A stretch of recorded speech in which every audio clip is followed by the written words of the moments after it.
on 3 platforms. Ad incoming in 4 minutes and 30 seconds. Has it already gone off? It has. All right. So if you're watching me on Twitch, you may have just experienced your first top of the hour ad break, and you may have been a little surprised that unlike on YouTube, you're not able to skip those ads. It's impossible. There's no skip button, right? You're missing a skip button, right? There is a skip button, you just can't see it, and that is by hooking up your Prime account, if you have Prime, to Twitch and getting yourself a free sub. You get that free sub and you will no longer see ads in my chat for the period of 1 month, right? And you can renew it every month for free, right? You could also pay $6 it is now if you want to buy yourself a sub and you don't have Prime, or you could possibly hold out for being gifted a sub, which can happen and does happen, but happens more often. It might happen to you if you're active in the chat. Meow. Meow. Is this shorts? Yes. Wait, it's almost like Soul Life. That question is almost like, is this me? It's almost like a majority report caller question. But yeah, we're looking right now at the, it's a C-SPAN call from Indiana. This is the Democratic National Convention that's going on tonight. Things don't really get started for another 10 minutes. So we're going to watch something while we wait. And again, chat, like, you know, we're going to start with the kind of the glup shittos. We're going to start with the who mega lols. And then we're going to move on to the more important people. We're going to get Bernie Sanders. We're going to get Imhoff. We're going to get Michelle and Barack Obama tonight. So we got some big stars coming on. What are we doing? Hitting playlist and looking for all of the videos that I've got to sort of watch with you while we wait for the better content to occur.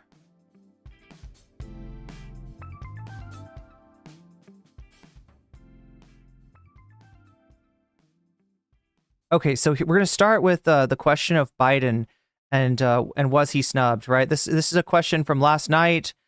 You might have watched this with me or somewhere else, right? You might have seen clips from it. Biden did not come on until I think near around midnight East Coast time, right? He spoke for like an hour and he wasn't in prime time, right? So in other words, people watching on television, people watching on the internet, people watching at home, they might not have seen Joe Biden unless they stayed up really late, especially if they're on the East Coast. It was very late. It was very late. And there's some questions about why that happened. And we're going to join the cast of Breaking Points, or at least some of them. We got Ryan, we got Sagar, and Jetty, and we've got Emily. Can't remember her last name, but she's on there too, to give their opinions on what exactly happened last night. Because I want to know. And I'm sure you want to know too. Was Biden snubbed? Did Biden get snubbed? He definitely said some surprising things in his speech. I did not expect him to shout out the protesters. He did again say that ceasefire is right around the corner. That ceasefire is on its way. You just have to be patient and wait for it. And it is to the point where some people think, is he just running cover for Netanyahu? Like, what's he doing with this? Because he said that ceasefire was on its way for like 6 months now. So, but regardless, we hope that something is in the works. Definitely that would help out his vice president, who is now the candidate, who is now the standard bearer, who's now the nominee of the Democratic Party, and they're going to make it official on Thursday. So we're going to have continuing coverage all this week up until Thursday, and that's the night when Kamala speaks. Tomorrow, again, is going to be Walz. Walz will be the main attraction tomorrow. Tonight, it's the Obamas. We have also got Bernie. So hold on for that. But yeah, like I said, stuff is going to start off really boring, right? They're just sitting down, they're milling about. This is like church or something, right? This is like before or after church, which for me as a kid was always the most boring part, because I knew my parents, they wanted to go to church, they wanted to see the preacher and stuff like that, but then they would also like hang out afterwards. And if you're a kid, like, I don't know, that's just not the place to be. So what, there we you will not see him tonight. You will not see him tonight or any night at the DNC. Anyway, I think we've got all the buttons that I need. I just need to press them. So there's this button here. There is that button there. Whoops. Chat, how is Twitch doing? Is Twitch okay?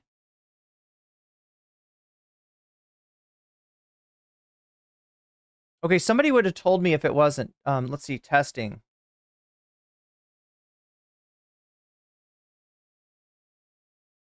Can we just confirm that Twitch is okay? Here, I'll put it back on C-SPAN.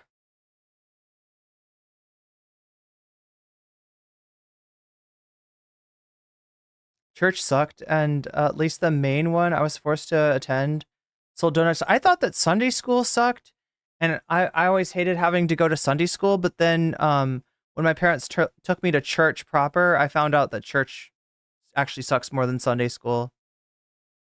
Looks like, yeah, why isn't it working then? Huh. You know, I bet there's like a login that I have to do for the Stream Deck that I haven't done. It's probably that. Twitch is okay. Twitch is okay. Okay, well, we won't worry about it for now. I like to get a stream marker on Twitch, but that's not going to happen. That's not going to happen today, so we're going to have to do it this way instead. Wait, I would love to, like, I'm trying to remember how this even works.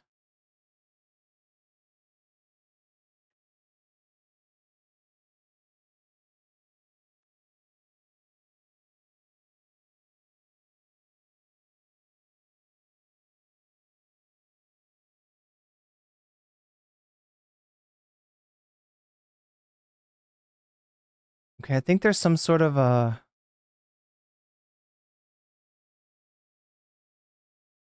Yeah, there we go. Counts.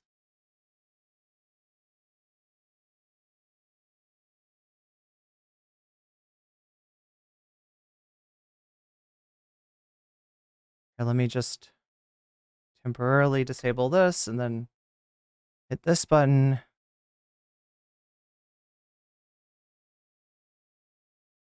Then re-enable this. Okay. I don't actually see the problem anyway, chat. It must be just some... It's frustrating. Oh, wait, maybe I can just do it manually.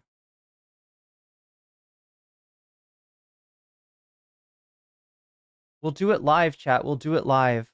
No, we're doing it live, actually. Okay.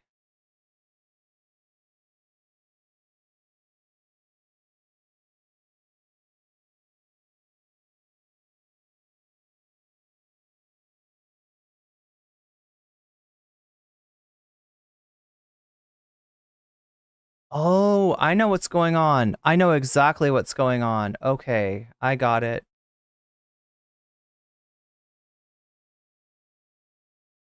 Press this button. Nope.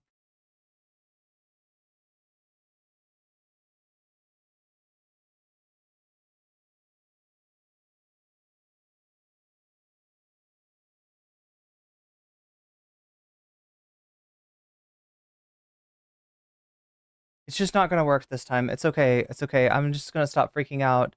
And I'm going to press the button that I know how to press. Which would be this one, and...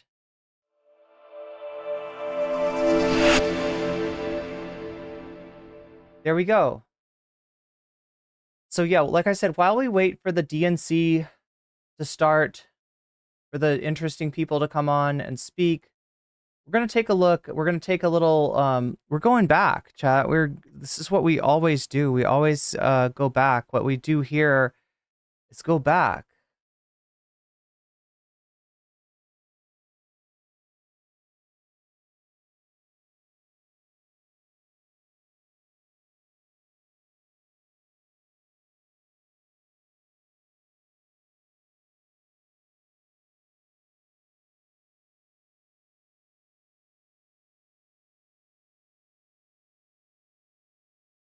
What we do here is go back. We're going to go back to last night. Are we good? Okay. All right. Hello, everybody. We are live from Chicago at the DNC. Shout out to all of our friends at Barstool Sports for allowing us to use the studio. Chat, I want you to observe something, all right? I want you to observe how somebody that's making a lot of money on YouTube, as opposed to me, how they do, right? We have got some kind of energy drink. Can somebody identify these energy drink? These species of energy drink. We've also got some body armor. What is that? It's like a muscle milk, isn't it? Body armor. And then we got energy drinks, right? They're gonna stay up. This is their Mountain Dew Code Red, but it's better, right? They're sponsored by this shit. They're not just drinking the shit because it's like it's cool and it's great to be ultra caffeinated. Like it's not for the reason I drink Void coffee, right? They're sponsored, and they're not just sponsored by that. They're sponsored by some kind of toy. Like, what the fuck is that back there? They got all kinds of sponsorships. They're selling all kinds of deals, right? What you buy this toy for your kids? Turbo Man? What the fuck is this? Specifically, my man Eddie at the Dog Walk Pod. I'm just saying I'm jealous, Chad. I'm jealous. Everyone, if you are a fan of Chicago. But I shouldn't be too jealous because we have a raid. Fighting Gale, welcome in. Welcome, streamer. Welcome, raiders. This is something that happens on Twitch from time to time when other people show some love to each other by bringing their communities into each other's communities, into each other's chat. And you're just in time to see us interrogate the question of why was Biden snubbed, or was he snubbed, right? Why was Biden so late? Why did they bump James Taylor? They bumped Debbie Wasserman Schultz. And they put Biden way super late. And is it because, no, they don't want people to see Biden? Are they hiding? That's the question we're asking. Are they hiding Biden? And if so, what's up with that? What's up, Biden Gale? How was your stream? Good to have you here. Great to have you all here today. We're going to go back into, so I'm going to press the button one more time here. We've already had technical difficulties at the outset of the stream, but I wanted to say hello to the streamer who just raided in, and I wanted to say hello to the raiders as well. Welcome, raiders. Welcome, streamer. Good to have you along with us. Chicago Sports. Go subscribe to the Dog Walk. Show everybody here at the Barstool Chicago office some love. They've been very, very kind to us, and we are incredibly grateful as we continue our DNC live coverage. So we're going to go ahead and get going. We're going to go over some of the topics and all the other fun things. We do have some video from Crystal that we will be including in the show. Don't worry, everybody. She will be on the show tomorrow here live from Chicago on Wednesday and then on Thursday as well. So everybody stay tuned for that. We are, of course, running. Everybody, if you use Twitch, check out Vitingale's channel. A promo, right? I've got the, wait a minute, is that the wrong kind of shout out? I feel like it's supposed to, let's see, SO.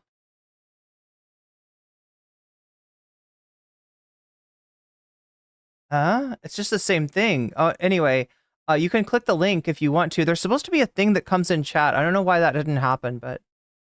Now, 1 month free trial, DNC free, breakingpoints.com, where you can sign up to become a premium subscriber. You're going to want to. Somebody needs to coach them on those smiles. That's fucking creepy. You don't need to smile that much, do you? Nightingale, thank you for the resub. Thank you so much for the resub, and thank you for the kind words. And yeah, absolutely good to have you today. Also, just know that if you're subscribing or you're resubscribing, you are also helping us to hit our dono goal, right? That dono goal, thanks to Vitingale, is now at 6%, right? When you donate, you can let me know which are the topics that you want to see, which of these topics that you want to see, or those topics if you're watching on Shorts. We got Chat Chooses Violence, which is I cover other streamers that I might have opinions on. RFK trying to join Team Kamala. Elon's AI copyright fiasco, that's going on as well. Tim Waltz says, whoa, we got a hype train. Little Dragon with the Prime sub. So that drives us up to 9%. Tim Waltz's Caucasian tacos, right? And the question we're asking about those is, do they contain mayonnaise? Are there mayonnaise in those tacos, right?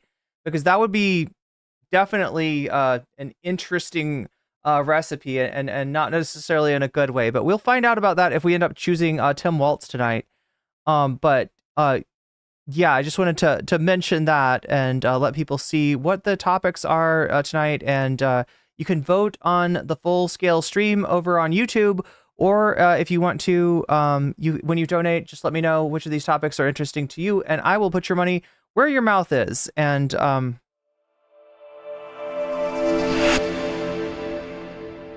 here's Sagar and Crystal. What the hell is this? What are they selling? I think a premium subscriber right now because oh, they're selling their wait. Is this their locals? only get to support all of our work, but we are going to be taking questions throughout this entire live stream. Probably every time we do a topic, we'll take them from our premium subscribers on locals, and so we'll be incorporating them into the show. Producer Mac is on the switchboard. This is a quite fun experience. God, they're making all kinds of money here. Let's fast forward to see what. Oh, there's Mac. There's Mac. Give him the yeah. Shouts out to the Breaking Points producer. Producers do really hard work. It's not easy to be a producer. So, I love it. So you guys can meet the entire crew. Griffin is here after tremendous flight difficulties. He could have walked. Shout out to Griffin. Train. It was a plane. We are trains and so automobile. happy that he. You got like 3 minutes if you want to drive that hype train forward. It's at 62% right now. If it gets to 100%, you earn extra emotes for Twitch, for everybody in Twitch, right? You'll basically increase our emote count and open up new emotes to everybody. So you got a limited time to do that if you want to. If you donate during this time, there's an extra bonus of extra emotes. He is here. All right. Why don't we go ahead and get started? So, like I said, breakingpoints.com. Take advantage. DNC free if you want to support the channel. Let's go ahead and begin with President Biden's big speech. Oh, President Biden. Okay, not President Sunday. All right, just making sure. Last night. Now, one of the major stories to come out from the speech is not just the speech content itself, but the time that it went on. All of us were up very, very late last night. I guess shout out to Ghost Energy for powering us right now. Well, I promise we're not even getting paid. These are just so good. They're insane. You're not getting paid? We're the suckers, apparently. Also, you get a certain percentage of 4 daily vitamins. 100% of 4. Has anybody? No, they're definitely getting paid. What are they talking about? Incredible I mean, Ghost Energy. I mean, can't beat it. What else could you ask for, right? I'm not gonna have orange juice ever again. Let's get serious. Let's talk about the DNC and this speech timing. Matt, could you go ahead and put the A1 element and load that up, please, up on the screen? Thank you very much. So what you can see in front of you is that President Biden did not take the stage until some 10:46 p.m. here in Central Time, which means he was officially past prime time. So here, what the media reporters over at the Times are saying: prime time. You can't mention prime while you're guzzling Ghost Energy. ABC, CBS, and NBC News all planned to continue their live coverage of the convention past that scheduled 11 p.m. cutoff. But the later it gets, quote, the smaller the overall audience will be. This is true. Development that, quote, may irk his allies in the party. And that very much was the case. If we want to go ahead and put A2, please, up on the screen, Mac. Just to explain to everybody, of course, we're on Central Time. Here, it's traditional that the candidate's speech, the flagship speech, is supposed to happen in prime time, right, Ryan? Mm-hmm. And the longer that things were continuing, it was very clear that this was a massive snub and humiliation of Joe Biden. His own his own farewell at the Democratic National Convention is now overshadowed by people who are like Kamala's 4th grade friends who talked about driving to school. And, they had who else? Like, wait, I'm sorry, but if she's gonna have her friends on, that is not, you should not see that. I already am sus about this. I already feel like there's somebody trying to start drama at the DNC. The real drama should be like, why don't you have a ceasefire yet? All right. But it seems like an attempt to, I don't know, to create some kind of a wedge between Kamala's people and then the Biden people. Hype train coming in at level 1. Good job, everybody. Women and others. Emily is, and thank you for Little Dragon and Princess Mononoke for the gift sub and the biddies, respectively. We're all watching it live together. Or reverse, respectively. We have that text to Alex Thompson from a longtime Biden aide, quote, "This is awful. He literally set up a campaign and handed it over to them. Do they have to cut him out of prime time?" So if anything, one of the major stories before Biden even speaks, Emily, is that Joe Biden is kicked into 11:30 p.m. or so East Coast time before he even begins his, 1 hour long speech to the convention. So just talk to us about that dynamic. What did you think of that? Well, and they also started the night. This was supposed to be Biden's night. His daughter's speaking. His wife is speaking. They started the night with Kamala Harris. Right. So Kamala Harris got electric response, and Ryan can maybe tell us more about that because he was literally in the arena, but she came out as a surprise. And to do that on Biden's night, I actually think is pretty interesting. Obviously, they're trying All out New Vegas it is. Kamala Harris, but this is the sitting president. This isn't just any old incumbent. So it steals a little bit of the thunder. And then I also That's a presidential sack tap? Wait, what is a sack tap? Is a sack tap good or bad? Is the sack tap the thing they do in football? Where they want them to pass the ball and they like tap the sack? Is that the thing from football? Is that what a sack tap is? Or is it a Steven Crowder thing? I feel like Steven Crowder was definitely doing some sack-related activities, some sacrilegion. also have to say there's some conspiratorial stuff. And Steven Crowder wasn't responsible. Bouncing around about how Dems intentionally pushed Biden. Wait, is the sack tap rude? Is the sack tap bad? Or is the sack tap like friendly? I don't even know. Shoved him into the corner, stuffed him late at night. I think maybe the bigger story, we're going to talk about this a couple of times in today's show, is that this is It's specifically the Steven Crowder thing? very poorly managed So he taps their sack? convention. Yes, that's right. They had to Yeah, because the football thing is like normal, right? It's like camaraderie between teammates. It's, you know, a friendly sack tap. cut. This is what tells me Oh, it's a painful it's more than a tap. that more than anything.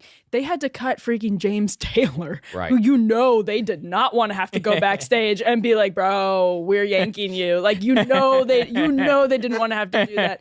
I mean, honestly, that's going to be sad, right? Cutting James Taylor. Because, like, I thought he was dead. If you don't know, James Taylor is the guy that sings, like, Fire and Rain. What's that song where he's like, I've seen fire and I've seen rain. It's like emotional boomer nostalgia music, kind of, I think. Did the same thing to DNC, former. And like he's like, I thought he was dead, right? He's pretty old, right? So it's like going back to stage and telling an old man that is actually had some serious legitimate hits back in the 70s, like legitimate hits, like songs that, you know, your parents or your grandparents or your uncle, somebody in your family is like a big James Taylor fan, right? And they cut him. They gave him the hook. DNC chairwoman Debbie Wasserman Schultz. Right. They were at the last minute scrapping people who They cut DWC. That one I'm like, yeah. had big They speeches. should have cut Hillary. They should have cut Hillary. Right. Here's what sucks, okay? Here's what sucks about this whole thing is that Hillary got the primetime slot that was kind of meant for Biden. Like the time that Biden was intended to speak, the time when most of the people would have been watching, the time where the hype was built, right? That Hillary got that slot. Hillary took that slot. That were supposed to be in prime time. Wait, is Beyonce tonight? Or musical acts that were supposed to be in prime time. So I don't think it was any grand conspiracy. I think they're just really flubbing it so far. If it was a grand conspiracy, it would have been Styx, right? That got the sack tap. Did they give James Taylor the sack tap? You can't sack tap an old man. That's not okay. What was he as big as Kid Rock or Hulk Hogan? I don't know. Did Hulk Hogan have hits in the 80s? What do you think, Ryan? Not sure you're right on James Taylor. So Yeah, why is Hillary even speaking? played at the Inflation Reduction Act ceremony. Oh, true. It's Who amongst us forgot about I was that? I was at that ceremony. James Taylor, apparently big Democrat supporter. Who knew? And I said to the reporter next to The me, inflation went down. I was like, is that James Taylor? Yeah. It's like 2:00 on a Tuesday. Right. You're sitting around. Don't you have jobs? Huh? You're sitting around listening Why to James not? Taylor. So my point there, that sounds like a Biden invitation to Yeah. James Taylor. Like he must really love James Taylor. Yo, Wolf Glenn, thank you for the 100 bits. For reference, for the reference, that was first mentioning the Styx song, The Grand Illusion, or is it Great Illusion? Some kind of illusion. I think it's a grand illusion. It's all a grand illusion. Taylor, and he seems like the kind of boomer that would like James Taylor. So to cut James Taylor is actually a snub at Biden. Wait, I'm sorry. Is Democrats being like, oh Okay, no, we really. now I don't mean to be mean here, but is Ryan Grimm not a boomer? What generation is Ryan Grimm? Is he an X? He's an Xer. He's an Xer, right? He's an Xer. James Taylor on there. I bet there are a ton of the operative class back there who are doing the organizing who are like, this was a sop to Biden. A sop? You know what? Who cares about Biden anymore? Right. That's right. Okay, I'm sorry. Let's also yank. Look, maybe I'm too white leaf pilled here, but I thought a SOP was like standard operating procedure or something like that. Isn't SOP standard operating? What is a SOP to Biden? Is a SOP like a snub? What is a SOP? I've never heard of that. Thank Biden. Like, so they had Warnock speaking, they had Chris Coons speaking, they had Warnock's speech, which was genuinely right. Emily, correct me if I'm wrong. Speaker. It was fine. It was definitely a good speaker. But Warnock's speech is happening during prime. The opposite of a sub? Warnock's a snub? speech is now going up until the 11 p.m. mark on the East Coast, and he's not cutting down his remarks. He's not taking time cues. Yeah. It was very obvious, I think, that this was an intentional move. So, really? Mac, could we do A3, please, if we could put up there or Mac on the screen? This was the official response from the Harris-Walz campaign. It's a ridiculous and a silly suggestion, the idea that the DNC disrespected President Biden. So their explanation for all of this is that that there was so much raucous applause in the room that they happened to go 90 minutes late. That's just simply not possible. I mean, you can't plan for applause at a convention. I'm parroting like Nate Silver and a few others who were like, guys, if you believe that it was not an intentional snub or effort by the Harris people to create some plausible-ish scenario. I'm sorry, Nate Silver. No, this is definitely, they're trying to start drama. Right? No. This is not really a thing. Yes, it is a fuck up. All right. Yes, people, when they speak, you should write the applause, right? It's a skill that you learn. You let the applause come in, and then as soon as they start to die down, you jump back in there. And it tells people, all right, cut the applause now, right? So you get the applause, you ride the applause, it makes the, it builds the hype, but you don't end up, turning a, 10-minute speech into a 15-minute speech. And that's what was happening. It was a, what do you call it? It's a skill issue. That's what was going on tonight. It was a skill issue. It was not a snub. I don't believe Nate Silver. I feel like there's a lot of people that are just like looking for drama, just trying to start drama. It's like some, look, I'm going to find the clip just a second.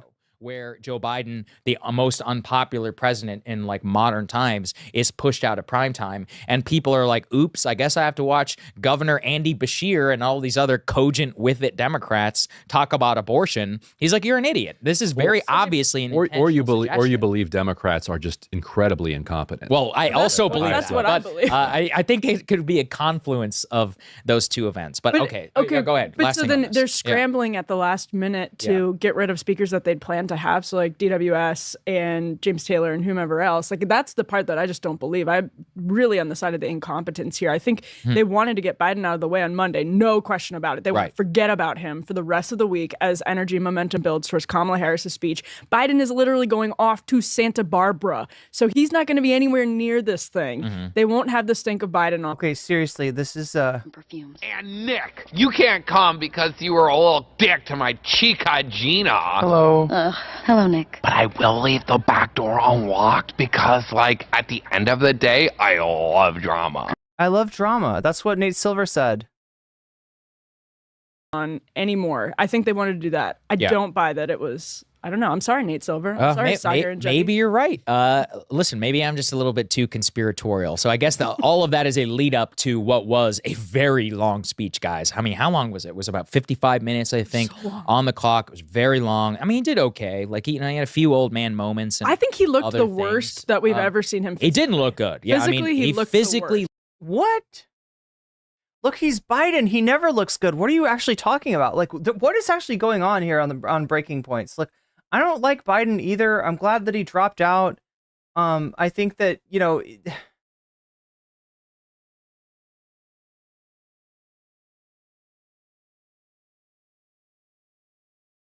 he's the one with the Gaza policy, right? That is somehow worse than the standard Democratic Gaza, policy on Israel, right?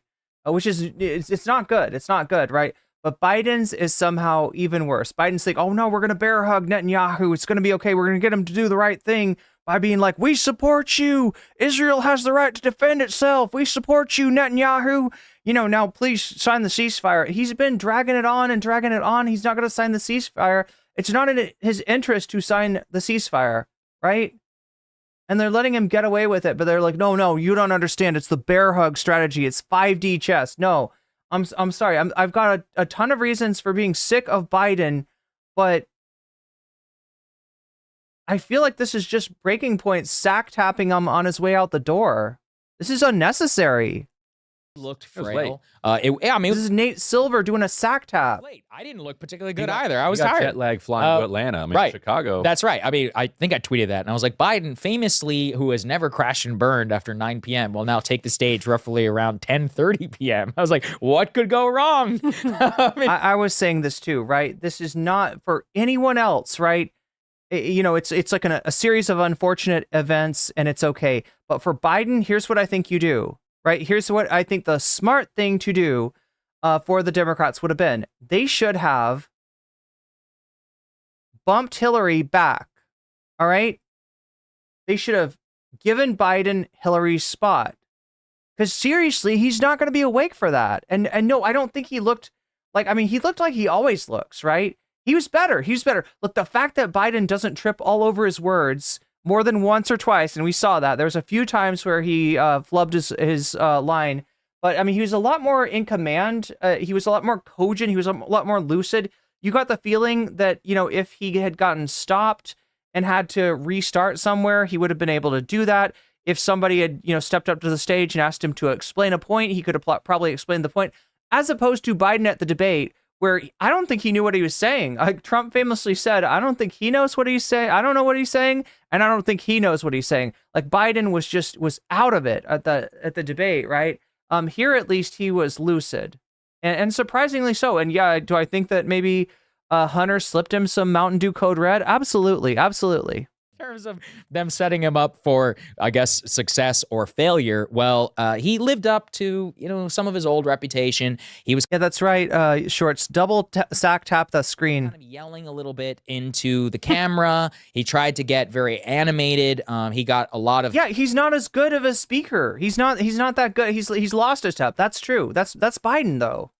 Thank you, Joe. I don't think he looked worse. I think he looked like an animatronic like he always does. So, Mac, why don't we go ahead and queue up? We've put together kind of a highlight reel for everybody. So I'll continue to just set it up. There we go. All right, Mac, let's go ahead and take a listen. I ran for president in 2020 because of what I saw in Charlottesville in August of 2017. Extremists coming out of the woods, carrying torches, their veins bulging. Biden remembers this event a little bit better than I do. They did not come out of the woods. No, actually worse. I'm sorry. Yeah, he's had his ghost energy. That's right. Violence has been chosen. Wait. Oh no, Chad is choosing violence. But wait, so they came out, they didn't come out of the woods. What did they do? They went to like a college, and like attacked some kids that were in the, oh my God, I'm trying to remember. There's like a square at the center of the college. So, they did the right wing thing where they beat up college kids and they call it free speech. And that was fine. The media was okay with that. And then they did their tiki torch thing. And the media, if you remember, maybe you don't, right? And there hasn't been enough. I don't think people mention this enough, right? There was not a decisive media condemnation about the Unite the Right rally until Heather Heyer was hit with that car, right? That's what changed it. Before then, it was just kind of like, well, you got some people on both sides. Maybe these people are a little too far right, but you got the Antifa too. The media was totally not taking a side on that situation, and they didn't take a side until somebody literally lost their life. From their necks, carrying Nazi swastikas and chanting the same exact anti-Semitic bile. And actually, I don't know if they had the hate symbols. I think they were just being anti-Semitic, being openly anti-Semitic. That was heard in Germany in the early 30s. Are you talking about the Wick interview, Shakespeare? Yeah, one of a former friend of the show. I don't know how much I want to call this person a friend. Kind of like a useless Twitch poll centrist that like leans heavily to the right. Somebody that's on the payroll of Brianna Wu actually did a softball interview with the organizer, with one of the main organizers for Unite the Right. And it's pretty pathetic. Neo-Nazis, white supremacists, the Ku Klux Klan. Biden, you're going to get me demonetized. By a president then in the White House that they saw as an ally. They didn't even bother to wear their hoods. I could not stay in the sidelines, so I ran.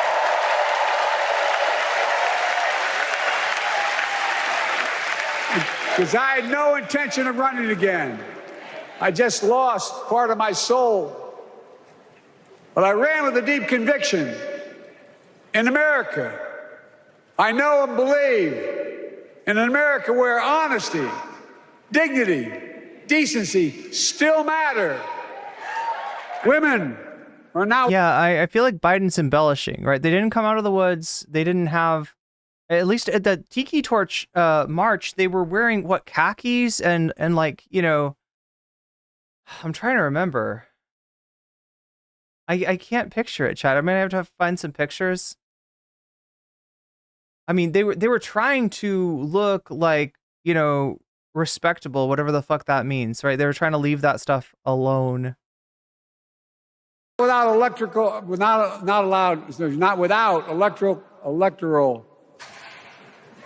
Folks. See, that was almost an acknowledgement. I feel like Biden could have like recaptured some of the dignity that he lost earlier this year if he had just said, well, you can see why I'm not running for president. Right there. Just acknowledge it. Be like, yeah, I have lost a step or two. And it's okay. Aging happens, and you got to pass the torch, right? He could have done that. It would have been such a...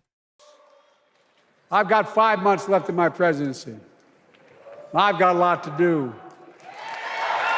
I intend to get it done. Baba Ali asks, what event is he talking about? He's talking about a march that happened in Charlottesville, Virginia? Yes, Virginia, right? Where they were taking down a statue of a Confederate general named Robert E. Lee. And, this is, a venerated Confederate, somebody who rose up against the country in order to try to maintain slavery as the system in the South. They were going to get rid of the statue finally, and a bunch of far right extremists showed up to start trouble, to start fights, to beat people up, and they did a march with tiki torches that scared a lot of people. It was like people weren't connecting to the fact of the right-wing extremists that Trump enabled.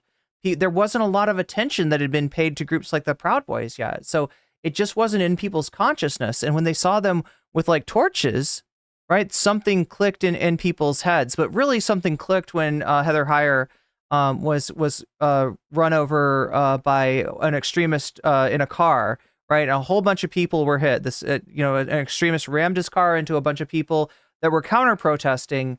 And it was only after that the media started to really pay attention. And then the news of all the stuff with the tiki torches and stuff like that got the attention. But yeah, that's what Biden's talking about. He's talking about an event that was kind of like, I guess you could call it America's first look in the mirror of what we had become under Donald Trump, of what the election of Trump actually means. And I don't mean that the majority of people voted for Trump, because they didn't.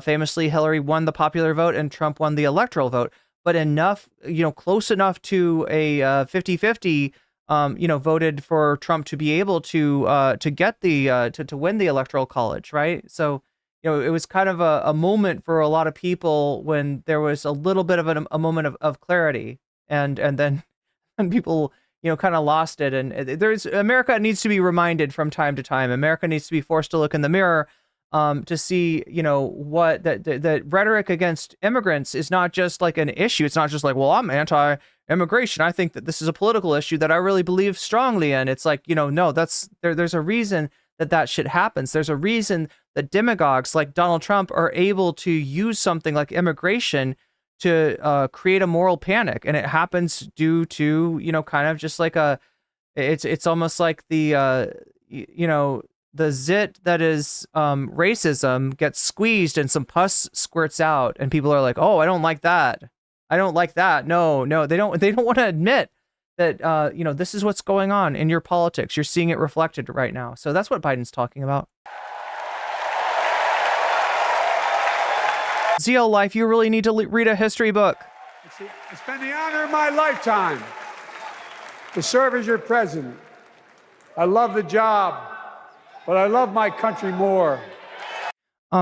Z Life, seriously though, Wikipedia, the Civil Rights Act, all right, and the Voting Rights Act, and then Wikipedia Lee Atwater, and I think you'll understand why you sound so ridiculous to most people in here. I love my country more. All right, there we go. So that was our highlight reel. We tried our best to cut together. To be honest, my assessment of the speech, Emily, is it was pure grocery store list. It was very much like Biden's last State of the Union. There was just check mark, check mark, check mark, check mark. Oh, got to talk about unions. Got to talk about NATO. Got to talk about ceasefire. Got to talk about Kissinger. Yeah, Shakespeare is bringing up that the Thomas Jefferson's, plantation, slave plantation. His home is actually on the back of a piece of American a coin, a nickel in a piece of American currency, right? So there's a lot about the South and the Confederacy that is still very much venerated. And again, ZL, if it's really a Democratic thing, then why isn't it Democrats that show up to defend the statue of Jefferson Davis, to defend the statue of Robert E. Lee, right? Why are the people that want to protect these things, that want to keep this, that want to fly the Confederate flag, why are they always right wing? Figure it out, put it together, or unless you're just trolling, in which case. Getting Henry Kissinger calling and complimenting him 10 days before he died, which was funny. What else? I mean, nothing stuck out to me other than him literally being snubbed, it being, frankly, a long farewell. Yeah. It was obviously well received by the enthusiastic crowd. Lots of thank you, Joe chants that he was giving out. He gave shout outs to unions and a few other things. He tried to paint a optimistic portrait of a country that he is handing off for improvement to Kamala Harris. That was my overall take. What did you think?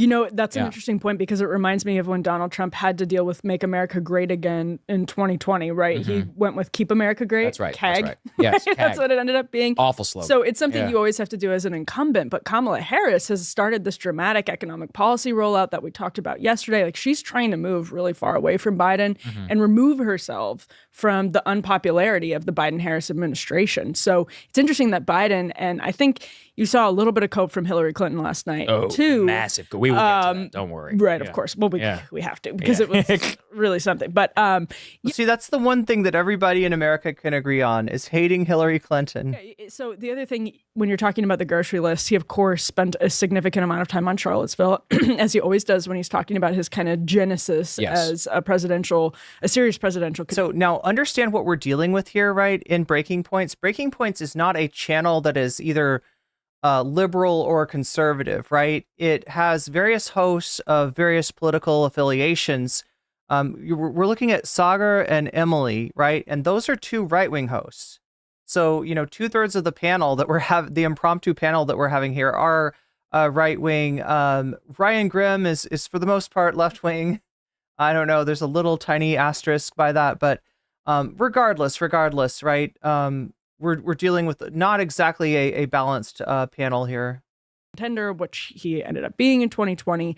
And the other thing I wanted to mention is and right wingers always try to downplay either the significance of events like Charlottesville or the connection of extreme right wing stuff like Charlottesville to Republican candidates, right? That's kind of their modus operandi. Well, really too much is being made out of this, and there were some left-wing extremists too. They come really close to the good people on both sides without actually saying that. At the end of the speech, he talked about how it's something that Jill Biden had said too. She said when she was kind of introducing Ashley Biden that his love for the country was so great that's why he stepped down. Right. He addressed it so vaguely. Yeah. Right. There was no right. details. He really did not go into it at all. No, there were no specifics. Right. It wasn't like I was sitting at home, thinking about how much I love this country and decided to step down. It was really just a super vague nod to this dramatic, historic, unprecedented decision that he'd made just in the last month, and that was it. What did you think, Ryan? So you were in. So just to explain a little bit of the logistics, Ryan was actually on the floor because he's a print journalist and they have different privileges than us radio TV folks. Tell us a little bit about Ryan. Color. You were in the stage. Hold some of the protest conversation because we will get to that in a little bit. The crowd is super fired up. Yeah, you can. Why is there energy in a way that? I'm sorry. I'm just noticing things. There is a Michael Jordan. Oh, it's part of their body armor sponsorship, I guess. Look, they just said that they weren't sponsored. I mean, they by Ghost Energy, but they got like a logo for body armor taped to Michael Jordan. The cutout of Michael Jordan back there. You couldn't at some previous conventions. When Kamala Harris came out, as you mentioned. Wait a minute. Is that even, am I even right about who that is? I can't tell, chat. Am I mixing up players? Because that would be some boomer shit to put Michael Jordan in the shot. I was actually in the hallway and heard this just absolute explosion coming from. It's like the Barstool Sports set. I've never really seen Barstool Sports inside the arena and popped my head in and said, oh, there's Kamala on the stage and the place is just rocking. But it was also rocking for Joe Biden for 7 minutes or so. I feel like maybe 5 minutes of Wait, they're literally on Barstool Sports? Seriously? Like Dave Portnoy's show? It is MJ. I was going to feel so silly if that I was like, I mean, it is a pretty old reference, but we are dealing with, Xers here. Just expressions of love and support for Joe Biden. Yes. But you get the sense that a significant amount of that is release of satisfaction, joy that he's not running. Absolutely. So wait, chat's telling me this is literally Dave Portnoy's studio? This is literally Dave Portnoy's studio? He were giving his speech as claimed. Okay, so that, I mean, the renomination, I don't feel like that you'd get the same 5 minutes. Did you guys notice that he was not liking the "Thank you, Joe" chants? Yeah, that he really. It's thank you for because stepping thank down. you for stepping down. Exactly right. I had the exact same take, or I was like, interesting. Yeah. Every time "Thank you, Joe" broke out, he was not having it. He was not happy. And the "We love you," right? "We love you" was very different. That was okay, but it also comes across in a similar way. We love you for the selfless act that you performed. Exactly. Of not running. They're trying to make drama. Like that was the most drama-free speech I could imagine from Biden. There was no salt detected. There was no whatever feelings that he had, which he no doubt had about being asked to step down, being told by literally everybody in the party that he needs to, for the good of the party, he needs to step down. He did seem like a man who had dealt with that, a man who had gotten over it. There was even a little bit of an acknowledgement when he flubbed a line of this is why I can't run. This is why I can't be the candidate. which he does not talk about, which is, again, I mean, this is the craziest part. And I'm so glad that you brought that up because I didn't even have that in my notes. The level of detail for why he's stepping down was 0. It was, here is why I've done an incredible job. Yep. Every once in a while, I will say, thank you, Kamala, too. Thank you, Walz. And then he's like, got to go out there and, you got to vote for Tim Walz. Alex J. Brady says the way Kamala and company snubbed President Biden reminds me of how NCC snubbed President Sunday. And then roughly around 1 a.m. local time, he gets on a plane and now he's in Santa Clara, California. Yeah. And he's on literal vacation. And he's out. He won't be presiding over the convention like Kamala Harris. Right. He won't be in the box looking at anyone. Okay, so yeah, that's what I was kind of wondering about because I could see them feeling bad for him in getting pushed into the time slot that's not ideal, right? Again, speaking that late on the East Coast is going to mean that a lot of people, a lot of Democrats, right, are just, they're not going to stay up to watch you. So I could see them bringing him back, maybe even on Thursday to introduce Kamala. But from what they're saying, Biden's got a ticket to Santa Clara, and he's not going to be anywhere close. Doing interviews, talking to delegates, he is out, and they want it that way. No question about it. And I mean, Biden is salty, or was salty, right? Biden wasn't happy about the fact that nobody wants him to run. But I feel like the man that we saw is a man who had had time to deal with that, to process that, and who was not going to let that let those feelings come through, and was trying to regain as much dignity as he can. Because remember, he was pushed out, and the only way from that point to regain dignity is to pass on the torch, give Kamala a big hug, and just let everybody know that you're at peace with it, right? Otherwise, you're leaving without dignity, and that's not what Biden wants. As we have tried to highlight, one of the things, guys, that we talked a lot about yesterday is that they put the most unpopular people up on the stage tonight, or last night. They had Again, he's just trying to do drama here. Do we need to go back to Lola? Look. It's fake too. Whoa. Oh my God, last time I was here it was fake, I swear to God. Andrew, you sweaty turd! I'm conflicted because you broke my TV, but as I have previously mentioned, I'm all about the drama. That's Sagar. Hillary Clinton, AOC, and Joe Biden. So we don't have any, actually, I think Crystal talks a little bit about AOC, so I'll leave it to her. I personally don't really understand why the pundits were like raving about her. Ryan, if we want to give our brief take here, like Raving about who? About AOC. I was like, she gave a very standard Democratic speech and was like, well, cogent. I think what are we doing here? I think it's because the pundits are very pleased that she's a Democrat. Here's the left wing of the party up on stage. Right. She's a good Dem. And Sean Fain also ran as like an insurgent. Right. Up on the stage, Sean Fain didn't even mention Gaza, which is a big thing that the UAW has been pushing Biden on.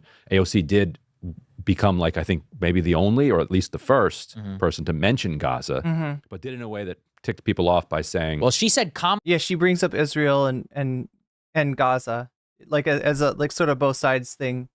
Kamala is working tirelessly towards a ceasefire. And we were all, that was producer amazing. Mac was like, what? Like, I audibly was shocked when she said that. We were all watching it. It's a very classic way of, everybody sees what's going on there. Yes. Yeah. I totally. So I think that's why the pundits liked it, because they're like, cool, we're all on the team now.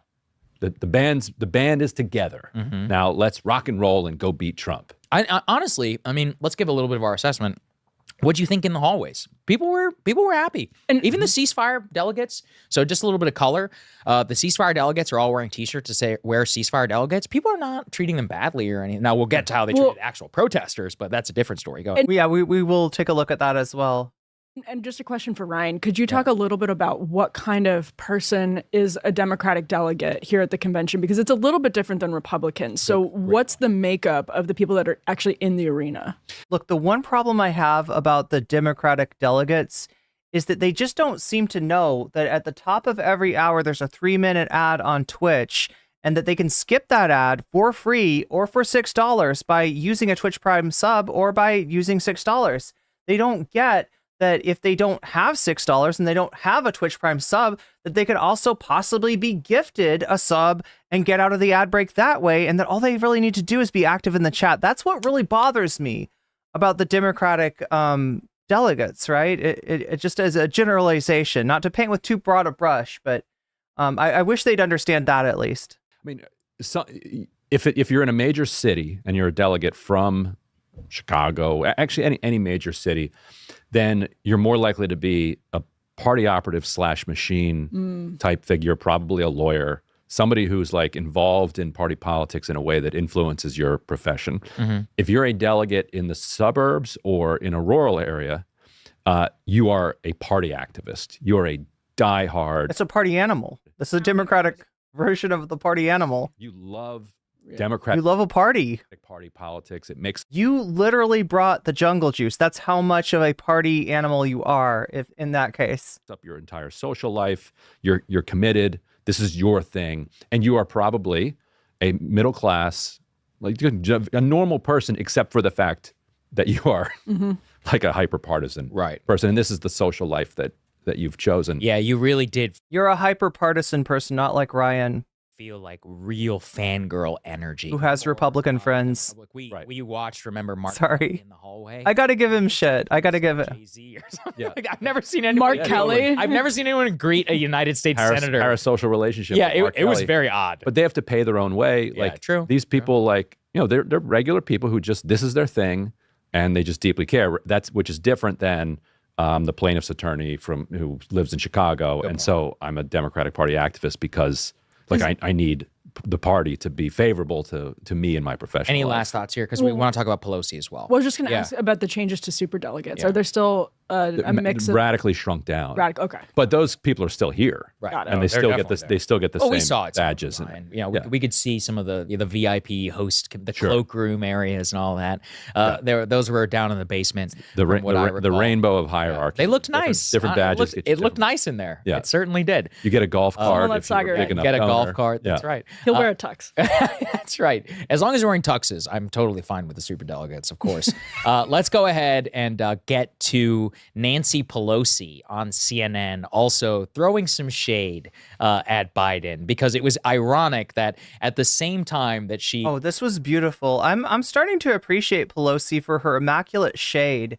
You may remember Pelosi during Trump's State of the Union gave him one of these, you know? That was some shade, but yeah, the real shade is for Biden. It's so good. Anyone see Hassan meet Amy Goodman? We should watch some Hassan content today. I mean, she's the one probably more responsible than anybody else for getting him out of the race. His own former campaign manager, Anita Dunn, confirms this. They've been in a war of words in the most like bitchy way possible. Yep. Where they're like, some people didn't want to give him the benefit of the doubt. Well, Nancy Pelosi is asked about this in a CNN interview very briefly before actually taking the floor of the convention. Matt, can we go ahead and cue that up, please? Just so the audience can take a listen. Let's go and play it. It does seem like there's some residual bad blood or resentment, and I'm wondering if you've spoken to him and what. Look, if you're gonna quote a Taylor Swift song, you know, you got to sing it. Some people say there used to be there used to be mad love between you two, and now you got bad blood. What is up with that? Your responses to that? Sometimes you just have to take a punch for the children. And that's what you're doing right now? You're just going to take the punch for the children? She's going to take the punch. Who's punching right now? I don't know. Anita Dunn said... I didn't even hear this. I'm just hearing... It was an interview with me. Maybe he's throwing the punch. I don't know. No, I'm not. I would never. But she Anita, said she doesn't want to fight. Nobody wants to have a fight with Nancy Pelosi at this time. Well, you know what? Have you talked to him? Is my only... So the question they're asking is, are you saying that Joe Biden needed to take a punch for the children and that you were the one delivering the punch? Or are you saying that you're taking the punch by delivering the bad news to Joe Biden? Like, I think this is what they're trying to ask. What I have to do. Right. He made the decision for the country. My concern... So he's taking the punch for the children. Okay. It's not about the president. It was about his campaign. As he has seen the exuberance, the excitement that has come forth. Tangerine Twist says, who cares if Nancy Pelosi and Biden are still friends? Like, yeah, there's something to be said I guess we're trying to win the presidency here. Look, you know who cares about this? The drama bitches over on Breaking Points. I had no idea. That they were fellow drama streamers. I had no idea. Well, we're gonna have to include them. We're gonna have to throw them in the mix, right? We're gonna have to do like a nuke on Breaking Points one of these days, right? We're gonna have to do some drama. And wait, can I check on something really quick? Speaking of drama, what is going on with our poll? Chat is choosing violence. Chat is choosing violence overwhelmingly. Holy shit, I haven't seen a one-sided poll like this in a long time. We're 16% of the way to the dono goal, right? That's one of the conditions that has to be met, getting to 100% out of 100 instead of 16, but we are only 84% away from there early on in the show, so that's auspicious. And so far, the only donos have been directed that I've heard, unless you donated earlier and you didn't get counted, right? I've only counted one for Fallout so far. Oh my god, Vox Populi should actually be at 0. But yeah, we don't have any the donos are not on the board yet. So the donos still, that's one thing that could change the direction. But yeah, 47% to 18%. That is how one-sided it is that chat is choosing violence. I just did an event for one of our members in Illinois, Eric Sorensen, today. Immediately, he got 1,100 volunteers into his campaign as soon as that announcement was made. Nobody is questioning the fact that the Democratic Party seems much better positioned right now than it did 4 weeks and 2 days ago. There's no question about that.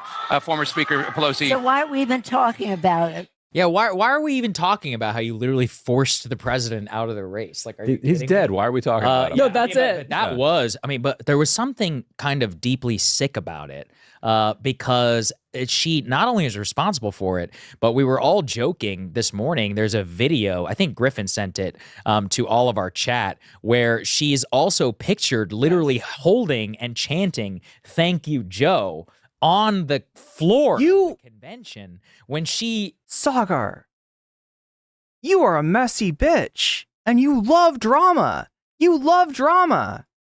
I mean, I guess it is cognizant, and that's part of why Biden doesn't like the chant so much. You see this look on his face? He loves this shit. He lives for this shit.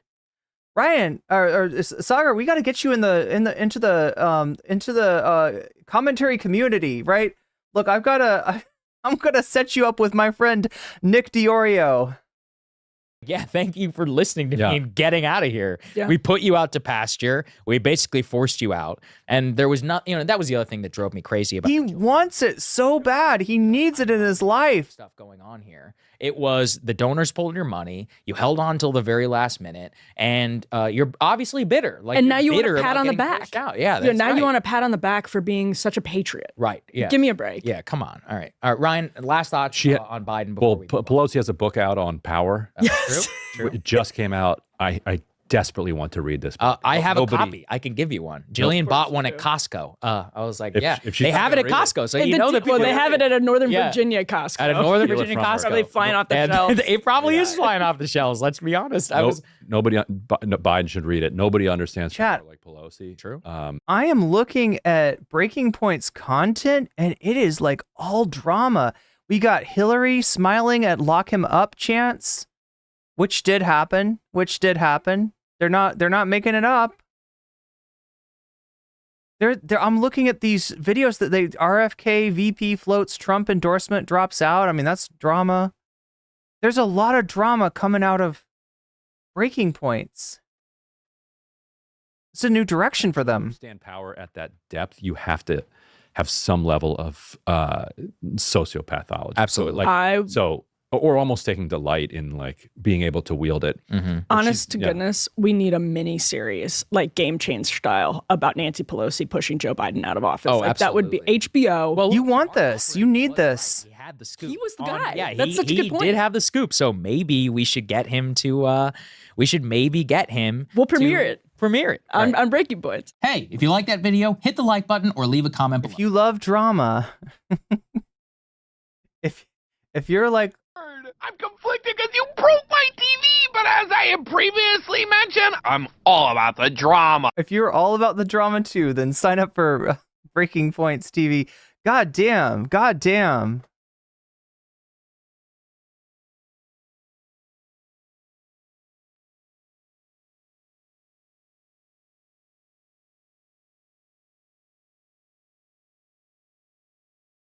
I'm conflicted now, chat. I'm conflicted about where to go next.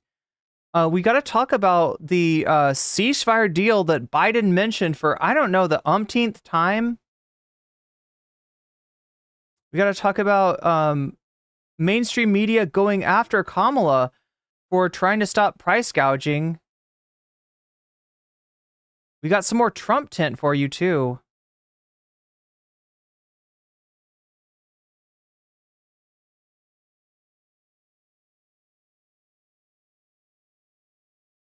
Well, first, let's go and find out if Tim Walz and Kamala. This is what we were wondering about, right? This is what we were watching.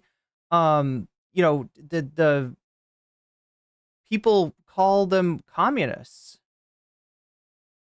On August 6, 2024, Kamala Harris selected Minnesota Governor Tim Walz as her running mate. And ever since then, they seem to have lit a fire under the Democratic voter base. Tim Walz. Tim Walz. Tim Walz. Tim Walz. Tim Walz gives this big speech. I'm here today because I found such a leader. Governor Tim Walz of the great state of Minnesota. However, some media outlets are painting a different picture and are calling pretty basic words of empathy coming from the mouth of Tim Walz something evil, something vile, something disgusting, something communist. Socialism. Socialism. Socialism. All we have to do is define our opponent as being a communist or a socialist or somebody that's going to destroy our country. Communist China. China. China. China. I think he also needs to answer questions about his 35-year-long financial relationship with the Chinese Communist Party and took students with him so they could be exposed to communist propaganda. Kamala Harris's running mate, Minnesota Governor Tim Walz, has praised All I got to say so far is cool. Cool. China after living and teaching there for a year. He even reportedly chose to get married. Vimeo wants more Trump tent. We should do more Trump tent. Tiananmen Square massacre. We need to bring out the Trumpster. Honeymooned in China. His wife said something like, well, he wanted to choose a date that we would all remember. But let me just say, is that necessarily a bad thing? How evil are these ideas, really? Because Tim Walz himself once said, "One person's socialism is another person's neighborliness." Yo, I'm not a communist. That's just what they call people who aren't insane.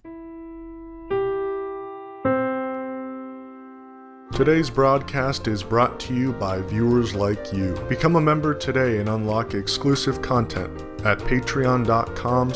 So for anybody wondering where this good stuff comes from, this is North Star Radio. I would recommend, I'm going to put their link in. I'm going to put their link in the channel. Trump is a national lolcow. Yes, right? Trump is gonna replace our dairy industry. North Star Radio. But ever since Donald Trump was tickled by a bullet,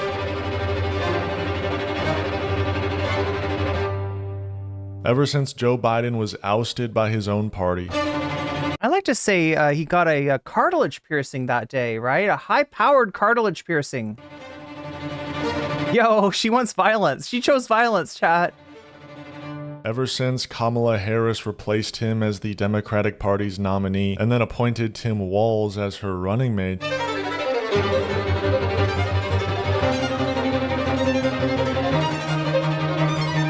this election cycle has gone. Did you see the tweet of the guy? I think that North Star Radio was just talking about the guy that was upset because Walz and his wife got married on the anniversary of Tiananmen Square. That's right. From bingo night at the old folks. I heard that their cake had a tank on it, on top of it. Home to a full-blown soap opera in a matter of days. Okay, the violence are a little bit more. Look, I'm all for the violence. Yo. The couch rears its ugly head.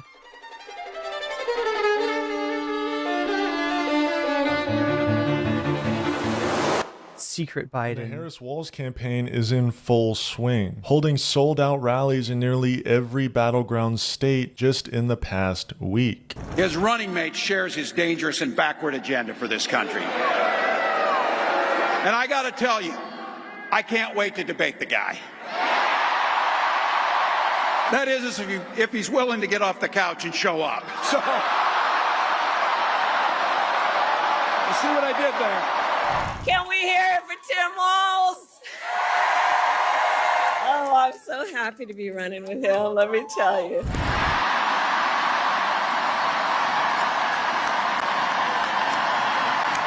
Do you notice anything about Tim Walz's speech pattern?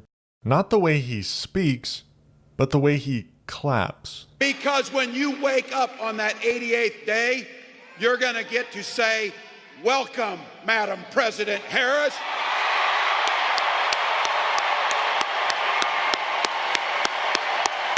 What's the deal with that? Well, I'm not the only one to pick up on this. Here's Twitchy Tim on stage, waving profusely in a very unsettling manner. Very unsettling. Men should not move this way. It's not the way we move. This is Walz and his wife shaking hands like business associates, followed by a weird hug. Now let's compare that to Walz's interaction with Kamala's husband, Doug. Interesting. What's going on here? Some may call this weird. That's the only adjective that comes to mind. And the hug is not the way you hug your wife. You know, you hug your wife from the body. You don't hug like this. So why does Tim Walz clap? Is that a hug scolding? Are we hug scolding? At his own speeches? Because I'll tell you, it's not by accident. And folks screaming socialism are actually kind of correct. Meow, meow, meow, meow, meow. Meow, meow, meow, meow, meow. Historically, meow, meow, meow, meow, meow, meow. They themselves are saying is actually a speech technique that is often utilized by prominent socialist figures. They got him, chat. Got him. Secret communist confirmed. They've been utilized by figures you. Oh, there's the man. Now people don't understand. Yeah, well, I mean, you look. Like Stalin's a complicated historical figure, right? Say what you will about him, right? This man invented the glizzy. So if you enjoy on a hot summer day, covering a hot dog with relish and mustard and all kinds of fixins, right? You got to appreciate Stalin. You got to appreciate Daddy Stalin, the inventor of the glizzy. Now, a lot of people will dispute this. They will say that it was actually the United States that invented the hot dog, but they're wrong about that. They're wrong about that. The United States was the first country to put a hot dog on the moon. That is true. That is why if you go up to the moon, you will find used mustard packets, left by the U.S. astronauts, and maybe some relish packets as well, right? But in terms of the first hot dog in space, it was actually the Soviet Union that came up with that. And here's why it's a good thing. When delivering a speech, the speaker will often be up on a pedestal, especially when it's a politician, and that pedestal becomes both physical and figurative.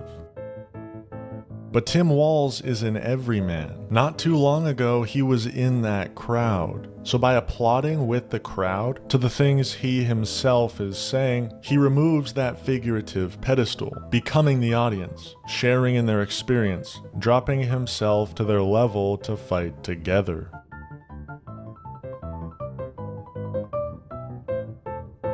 Now, politicians do this thing. So yeah, definitely commie coded. Let's take a look at the, this is the clip. You know, she's a radical leftist. She chose another radical leftist. They're just assuming, again, that the mainstream media is not going to cover his background. The House is going to investigate it now. It's very strange. You know, he got married on the anniversary of Tiananmen Square. He's gone to China. He's taught in China. This is Ron Johnson.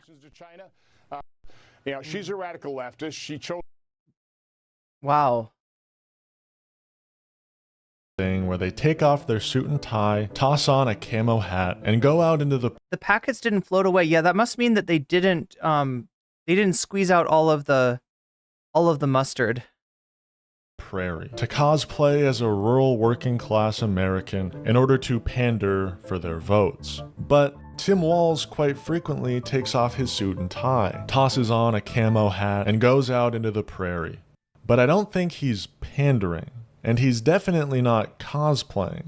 I think that's just who he is, and I'll prove it. So much so that chances are, if you don't like him now, I think you just might by the end of this video.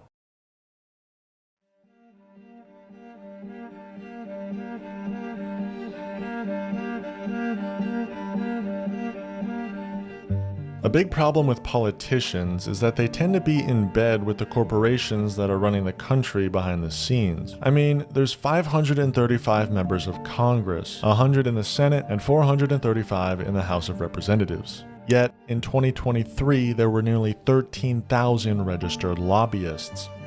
That's roughly 24 lobbyists breathing down the neck of a single congressperson, putting dollar bills in their back pocket and convincing them to vote in a way that will destroy this country but benefit a select few.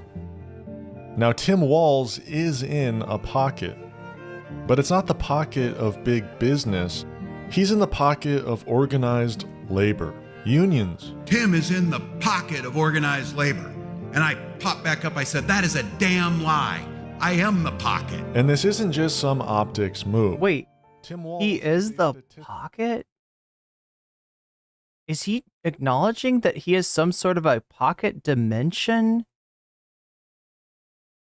Statistical anomaly in American politics. So wait, when he goes to the all-you-can-eat buffet, he really can just like take that whole buffet down because he's got a pocket dimension. This is the secret to Minnesota and its potlucks and its hot dishes, right? People wonder, like, you bring so much food to an event. How does anyone, how does it get eaten? Where does it go, right? Why aren't there more leftovers for people to take home? And the answer is Tim Walz's pocket dimension. It's not a single investment. No stock holdings, no bonds, not even any real estate. And Sounds like a commie to me. Because chances are you, the viewer, don't have any stock holdings or bonds or even any real estate with the way the market is today. If that wasn't enough for you, Tim Walz has a net worth less than the average American. He probably redistributes his wealth to the poor. That's a definite commie move. Tim Walz's net worth is $330,000, which is a lot of money, but is just about the median figure for Americans his age, and is even below the national average.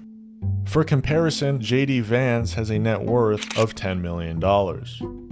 And even just looking at Congress as a whole, over half of all Congress members are millionaires. Minnesota Governor Tim Walz owns nothing. He owns no stocks, bonds, crypto, real estate, index funds, mutual funds, private equities, real estate account, and he sold his house when he became governor. But he has visited Beijing a lot, including honeymooning in Beijing. Here's the question. Do we trust someone who doesn't seem to trust the notion of investing or ownership? No. Now, getting past the economics of Tim Walz, why don't we take a look at his cultural values? Because it paints an interesting picture of who Tim Walz is. Growing up in rural Nebraska, working on his family's farm has surely shaped the way he sees rural, hardworking Americans. And then working as both a school teacher in Mankato and then as a senator and then governor living in St. Paul, those experiences have surely shaped the way he sees urban communities and their more progressive values. I myself share in this experience. Both my parents are from rural backgrounds. However, I grew up in urban Minnesota, in the heart of the Twin Cities. So while I'm accustomed to the city way of life and way of belief, I have a strong connection to rural communities, and I see in their struggle many similarities. And I see this in Tim Walz's branding. Tim Walz is a hunter. He loves to hunt, but he also supports common sense gun laws. So as a man dipping his toes in both the recreation of using guns as well as the control of said guns, he doesn't call for gun reform or gun control. He makes clear that he's pushing for the implementation of common sense gun violence laws. But in Minnesota, we believe in the Second Amendment, but we also believe in common sense gun violence laws. Emphasizing the need to end gun violence, but not gun ownership itself. And this stance has worked. All the way back in 2010, the NRA endorsed Tim Walz over his Republican opponent.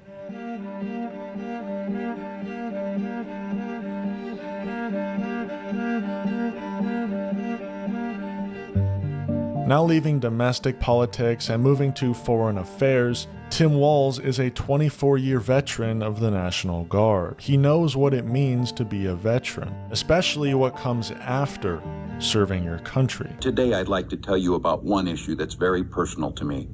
I am a retired Command Sergeant Major in the Minnesota National Guard, and after years of firing artillery, I sustained severe inner ear damage. Because I have good health insurance provided through my employer, I was able to have surgery on my ear. I'm running for Congress because I believe we as a country have a moral obligation to ensure that every father can hear his daughter sing, that every citizen receives the best care our medical community has to offer. I'm Tim Walz, and I approve this message because I've heard how important healthcare is to everyone. But a big part of being a veteran is being anti-war once you return home. It changes you as a person, and you don't want anyone to have to experience that for themselves. Jesse Ventura, another Minnesota governor, served in the Navy during the Vietnam War, and ever since then, he's been very vocal about his stance against war. God says, "Thou shalt not kill." Yet, if you kill for government, you're a hero. Kyle was probably a great sniper. He did his job, but killing makes you a hero? He was a great Navy SEAL sniper, but used the word hero? When how many people did he kill in the world? A hero to me is someone who helps people, not kills them. And Tim Walz is no different. He retired from the National Guard 2 years after the invasion of Iraq to run for a seat in the Senate, with the focus of his campaign being his opposition to the Iraq War, where as senator in 2007, he opposed the Bush administration's plan to send 21,500 additional troops to Iraq. 4 years ago today, President Bush landed for a photo opportunity on an aircraft carrier in front of a banner that said "Mission Accomplished" and declared an end to major combat in Iraq. 4 years later, this president refuses to even discuss the reality of a military mission that has entered its 5th year. Yesterday, the president vetoed only the second bill that has ever come to his desk. He called it a prescription for chaos and confusion. I ask, how is that different from what we have now? Now it's like Iran, now it's Iraq, now it's, Afghanistan or whatever, right? We spent 20 years in Afghanistan, occupying Afghanistan. We've spent 10 years in Iraq, right? It's almost like they just want a reason for the United States government to buy more military shit. It's almost like it's like a ice cream cone that's learned to lick itself, or some kind of self-licking ice cream cone. And Tim Walz, without a doubt in the world, thinks that. I lived in China, and as I said, I've been there about 30 times, but if someone tells you they're an expert on China, they're probably not telling you the truth, because it's a complex country. I don't fall into the category that China necessarily needs to be an adversarial relationship. As he taught in China for quite some time, which allowed him to see how silly of a charade this entire relationship is. We are the two dominant powers on Earth. There's nothing stopping. Yeah, with economies that are intertwined in a way that makes it so that a war between these two countries would be disastrous for the world. Us from working together and achieving a better tomorrow with our shared technology, shared education, shared progression into the future. Like the biggest problem of media figures on the right seem to be screaming socialism as their final attempt to slander this campaign. Took students with them so they could be exposed to communist propaganda. All I see is pretty reasonable and downright American values. That's the thing about the Republican Party. They push for the continuation of conservative values, or the conservation of our current way of life. You'll often hear them calling it family values, while progressives are quite literally pushing for the progression of society, the advancement of society. So when these conservative pundits start calling Tim Walz Tampon Tim, simply because he signed a bill into law providing all grade school students with free hygienic products, Conservatives are really showing their true values and are seemingly against the prioritization of education. Or when progressives go out onto the street and protest their own funding of a genocide taking place across the ocean. Conservatives are quick to call them anti-American. Anti-American. For going out onto the street and using the First Amendment to oppose the way their taxes are being used. I don't see anything more American than that very act. I don't see anything more American than reinforcing the Second Amendment, but progressing to a better America where gun violence is not an issue. I don't see anything more American than feeding all students for free so they can focus on their education. Patriotic Americans want to change this country for the better, not to keep it the way it's always been. And to call Tim Walz anti-American, unpatriotic, is quite simply idiotic. As disagreeing with this country, there is nothing more American. Peace and love. Yeah, North Star Radio. If you want to check them out, we're gonna take a turn here. We're gonna do a little pivot. And we're going to check out some Trump tent, all right? We're going to ask the question, what is up with Donald Trump? What is going on with this guy? Is this guy too tired to continue on the campaign trail? All right, guys, so I have to say it finally happened. It finally happened. Trump finally broke me. And his transition is complete from the fake populist guy in 2016 to just, hey man, I'm George W. Bush and Dick Cheney with bronzer on my face and yellow dye in my hair, right? The transition is over. It is done. Nobody has ever been more thoroughly an establishment Republican mixed with even higher levels of authoritarianism, right?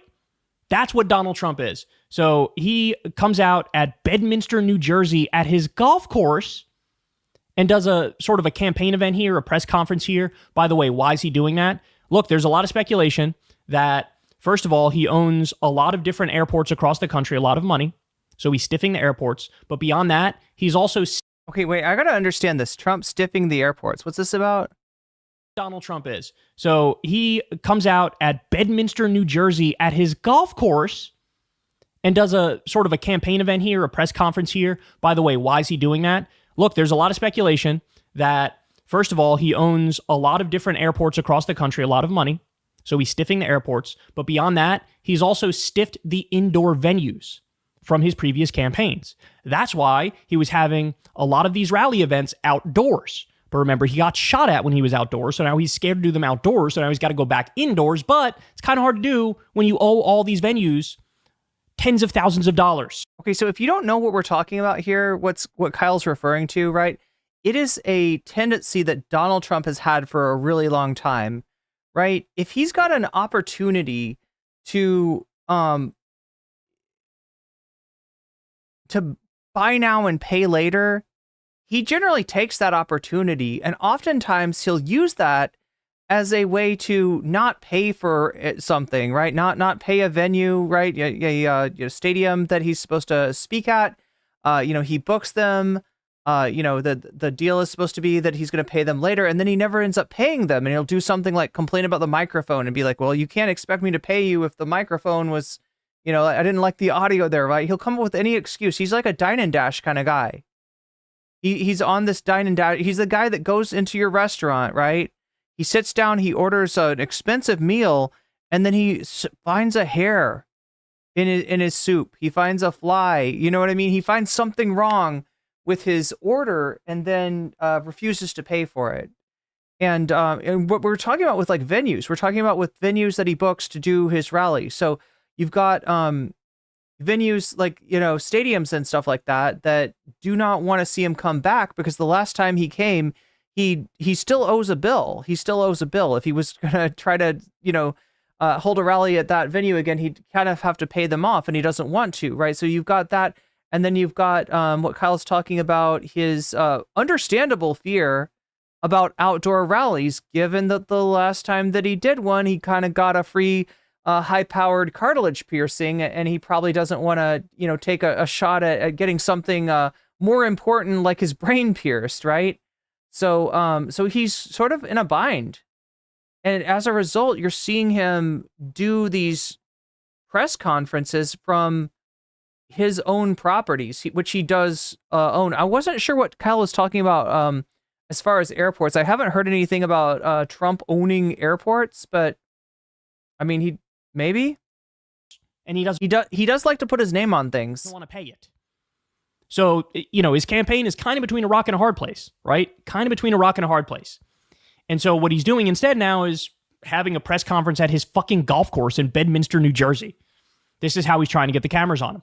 So this is the reason for some of those strange Trump, you know, clips that you're seeing from strange places. From, you know, you're not seeing a lot of rally footage, which used to be Trump's mainstay. It used to be what he'd brag about, right? When he had nothing else to brag about, he would say, like, well, I get big rally sizes. I'm really popular. People are really excited about me, right? I can bring out a lot of people for a rally, which in and of itself doesn't really mean anything, but he prided himself on it.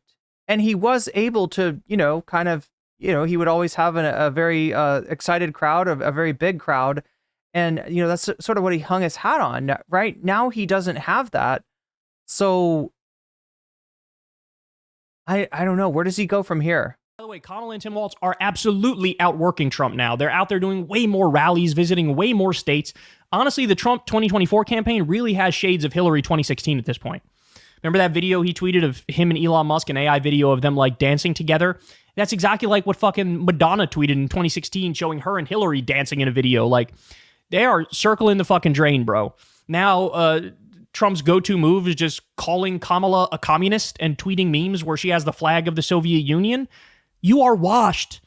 This is fucking Celtics Shaq type shit right here.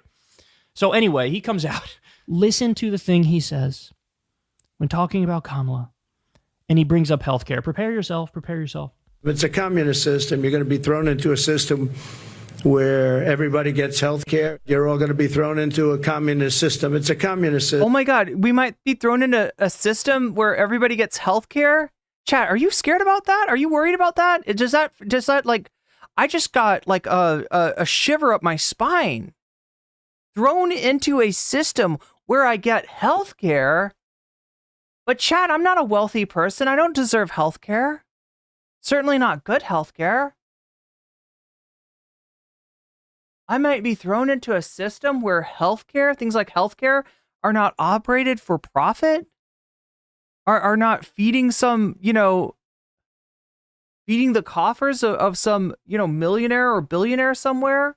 Really? Are you serious? You're going to be thrown into a system. You're going to be thrown into a system, and they're going to give you healthcare. Everybody gets health. They're going to force it on you. You're going to be like, I don't get healthcare. I don't deserve healthcare, and they're going to be like, no, everybody gets healthcare. Like, open your mouth. We got a dentist here. He's fear-mongering about Americans getting health care. We're going to test your eyes. You're going to be thrown into a system where everybody gets health care. Disgusting. Gross. Unbelievably bad. Dude. Oh, Josh, you're like laughing about this, right? You're laughing about people not getting health care. What kind of ghoul? Okay, let's rewind. This isn't that long ago. 2016 was not that long ago. This isn't even a decade ago. Listen to what Trump said back then. Ready? This is Trump on 60 Minutes in 2016. Here's what he said about healthcare back then. Everybody's got to be covered. This is an un-Republican thing for me to say. Universal health care. I am going to take care of everybody. I don't care if it costs me votes or not. He also goes on to say, when pushed, the government's going to pay for it. The government's going to pay for it. See, back in 2016, he at least had the sense to know, I have to at least pretend to be economically populist. I have to pretend like I'm going to center the American middle class, working families. Now, that is gone. He's just a angry... Yeah, you're right. You're right, Sasha G. I read that backwards. Ball of grievance and hatred. That's what he is. So now, all he's concerned about is political persecution. They're coming after me. No, I see, Josh. I read it backwards. This is unfair. Me. We played his ad from the other day that he posted on Twitter, where the whole thing is lawfare, witch hunt, unfair persecution. In a whole 2-minute and 30-second ad, he didn't mention policy. He didn't mention wages. He didn't mention healthcare. And then now, in a casual press conference, it's going to be horrible. It's going to be communism. She's bringing in communism. People are going to have healthcare. Oh my God. Total 180 in terms of rhetoric. By the way, to be clear, on policy, he was always the same. He was always a dyed-in-the-wool right-winger on policy. But in terms of rhetoric, he used No, Josh, it's not your fault. I divided by 0 in my head. to at least play the game where he'd be like, I'm going to give you good things. I'm for good things. I'm against bad things. Now he's like, I'm for the bad things. Good things are actually bad. Good thing. You're going to have healthcare. Isn't that disgusting? Isn't that unbelievable? Well, no, here's his game. Here was Trump's game, right? He said he was going to take down Obamacare. He was going to repeal Obamacare, but he would say repeal and replace, right? So he'd be like, you don't want Obamacare. Obamacare is shitty. Obamacare sucks. Obamacare, you can't even see your own doctor. You want Trump care, right? We're going to repeal it. We're going to replace it with Trump care. And it's going to be the best medical care you've ever had in your life. Your socks are going to be knocked off with the amazing medical care that you're going to get with Trump care, right? And the truth of the matter is, like, he does sometimes do a thing like with NAFTA. He repealed NAFTA, and he did, in fact, replace it with Trump, which is basically NAFTA with Trump's name on it. So it's the classic Trump thing where you put your name on something and claim that you take credit for it, right? He was trying to do that with he did that actually with NAFTA, right? He so because NAFTA's got a bad reputation and deservedly so. But yeah, he didn't change the policy, I guess is what I'm trying to say. He changed the name of the policy. But with the healthcare, there is very little. So passing something as comprehensive as Obamacare is super difficult and can only be done in certain situations. The Democrats had, I think, 60 votes for a short period of time in the Senate, which is really pretty rare. And they were able to, I think they even had to use the, oh my God, what is it called? There's a way to overcome the filibuster. They had to use that in order to pass it, right? So the idea that Trump was going to actually replace it with anything was ridiculous. You literally don't have the ability to do so. Oh my God, this finally broke me. Of all the comments, you would think, like, remember when he said he's going to suspend the Constitution to get himself back in power, terminate the Constitution to get himself back in. Obamacare wasn't nearly as comprehensive as Obama talked about, right? So there's a little bit of a question in terms of the difference between a campaign promise, what somebody campaigns on, and what they actually deliver. And a lot of times with the Democrats, what that is, right, is the Democrats doing this delicate dance, this delicate tightrope dance between their base, between their voters, between even like with healthcare, you're talking about the energy in the country. It wasn't just the base that wanted that. Like Americans wanted pre-existing conditions and all that bullshit that the previous healthcare system, had where, literally because you need medical care, you can't get health insurance, right? They wanted that done away with, right? And they wanted a lot more reform than that too. And, you've got a situation where the healthcare establishment, the healthcare industry is driving prices up and up and up and making huger and huger profits. So the original idea of Obamacare would have been to deal with costs too. That didn't happen. Some good things did happen with Obamacare, but the actual basis for the bill itself is it's Romney Care. It is a plan by the Heritage Foundation to reform healthcare in a way that doesn't actually hurt the corporate bottom line, right? And that's what they ended up passing. And there's a lot of people that are responsible for this. We have now what we call the revolving cast of villains. This is like Joe Manchin and Kirsten Cinema and to a lesser degree Tester, right? You got the conservatives that will try to kind of, shoot down more ambitious legislation when the Democrats are in power. But this works out really well for the donors, right? This allows the Democrats to sort of finesse that fine line. And a lot of what they seem to be elected for, a lot of what they seem to be donated to for, right? In the first election, the first primary, which is the primary of like who's getting donor money, is to get in there, capture the energy of the moment, get people excited, and then say, "Oh, geez, we would have loved to pass that comprehensive health care. It turns out we just couldn't sell Lieberman on it. Yeah, it was Lieberman that did it, and then next time it's going to be Cinema, and next time it's going to be Manchin, and you got the revolving cast of villains, so nobody takes too much heat." And gets themselves a primary, right, or a successful primary, and the Democrats don't actually have to pass the legislation that would piss off the industries that are funding them. So, yeah, it's power. But for on the good half, right, on the good half of what Obamacare does, it does expand Medicaid, which is huge thing, hugely important thing in terms of taking care of people that do not have any other way to get medical care. And oh my gosh, what was the other thing I was gonna say? Can't remember. Remember when he said he was going to execute drug dealers and he's going to have war with Mexico in his second term? He's actively saying, "I want war with Mexico," while also pretending to run as the anti-war guy. All those comments, I was getting there, but this is the one that finally fucking broke me. This is the one that finally broke me. Fear-mongering about people getting healthcare. And I'm sure he knows nothing about the state of our current healthcare system. We rank, according to the Commonwealth Fund, they do a study on this every few years, we rank 11th out of 11 for the modern industrial developed nations when it comes to our healthcare system. There's been a number of studies that have come out and said, if you do Medicare for all single payer, you save trillions of dollars and you cover everybody. Why? Because all you're doing is getting rid of the mafia, gangster-like, parasitic middleman that steals your money, gets in between you and your doctor. That's what a health insurance company is. Single payer is there's one single insurer. It's the government.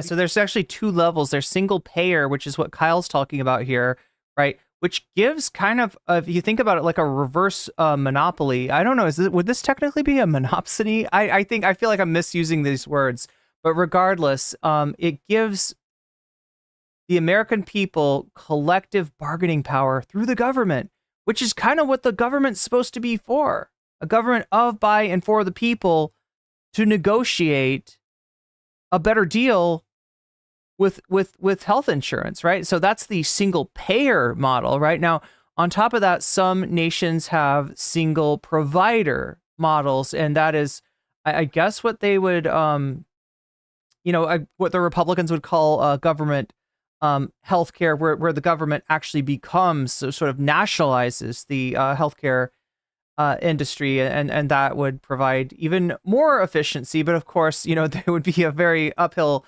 battle. And like what the point I was making basically is that Trump says he's going to put his name on, he says he's going to repeal and replace Obamacare.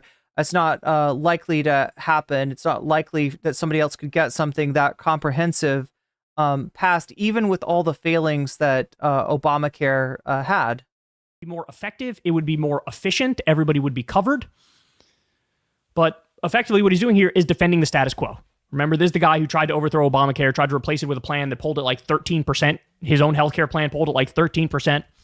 Couldn't get Obamacare through because John McCain had a personal grudge with Trump, so he gave it the thumbs down and Obamacare stayed in place. But this is all that's left. He's a husk of a man. He's a husk of his former self, bro. One more time. I got to listen to it one more time. Give it to me again. You're not going to be allowed. You're all going to be thrown into a communist system. It's a communist system. You're going to be thrown into a system where everybody gets health care. Keep this video in mind, among with like 17,000 other things, when there are idiots out there who try to pretend like Trump is actually to the left of Kamala Harris. Are you kidding me? Are you kidding me? He is what he is. He's a narcissistic, psychopathic, God complex, standard establishment Republican in terms of his policy beliefs. But take all those things and then add on top of it extreme authoritarianism.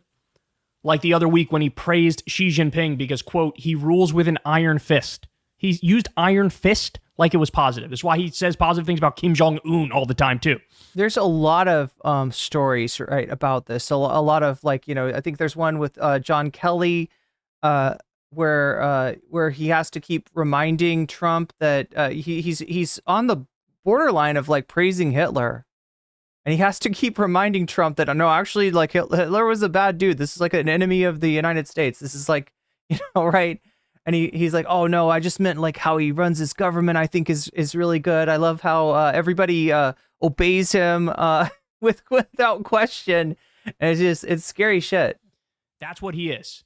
Nobody's going to super serve industry and billionaires better than him. You think he's going to buck health insurance companies or big pharma? Of course fucking not. Of course, you think he's going to buck his billionaire donors? Miriam Adelson's given him $100 million so Trump will approve total annexation of the West Bank by Israel. Nobody has been a bigger cuck to their donors in human history. And however bad it was the first time, it's going to be even worse the second time. God, even other establishment Republicans would say something like, look, we all want universal health care. It's just a matter of how we get there, right? It's just a matter of, are we going to do it with the free market or are we going to do it with the government controls? This is the type of stuff a standard establishment Republicans would say. But there would at least be this thing of like, well, of course, everybody having health care is good. Now he's acting like that's a bad thing. Everybody's going to have health care. It's going to be disgusting. Oh, my God. He has lost the magic so hard. Look, I'll say it. We are now trending towards a Kamala landslide victory. He's totally lost his footing. He's totally lost his mind. He has no idea what strategy to use. That's why he's out there questioning Kamala Harris's race, calling her low IQ, obsessing over crowd sizes, because there is no core to this man. There is no guiding principle. It's just fling mud and hope something sticks. And when you are just positioning yourself as I am adversarial to this person, well, then guess what? When she comes out and says, I'm going to ban price gouging, you're going to say, price gouging is actually good. It's actually a good thing. Have you thought of that? Price gouging is good. This is what happens. If your whole being is just, I'm the opposite of whatever this person is, when they say something good, you have to say, I'm against the good thing. When they start talking. So this is a question that I couldn't really answer, right? The fact that Trump's one positive point as far as on the campaign trail, the fact that he is able to throw rallies together, the fact that he is, for a man of his age, he's able to, kind of get around the country and is high energy. He's losing that. He's losing more than a step or two. And a lot of it has to do with the whole venue thing. The fact that he's burned venues and he can't go back to them. He, doesn't exactly want to do more outdoor events given what happened in Pennsylvania. And so what's he left with? He's left with this. And we'll go to a Trump speech in just a second of him at the...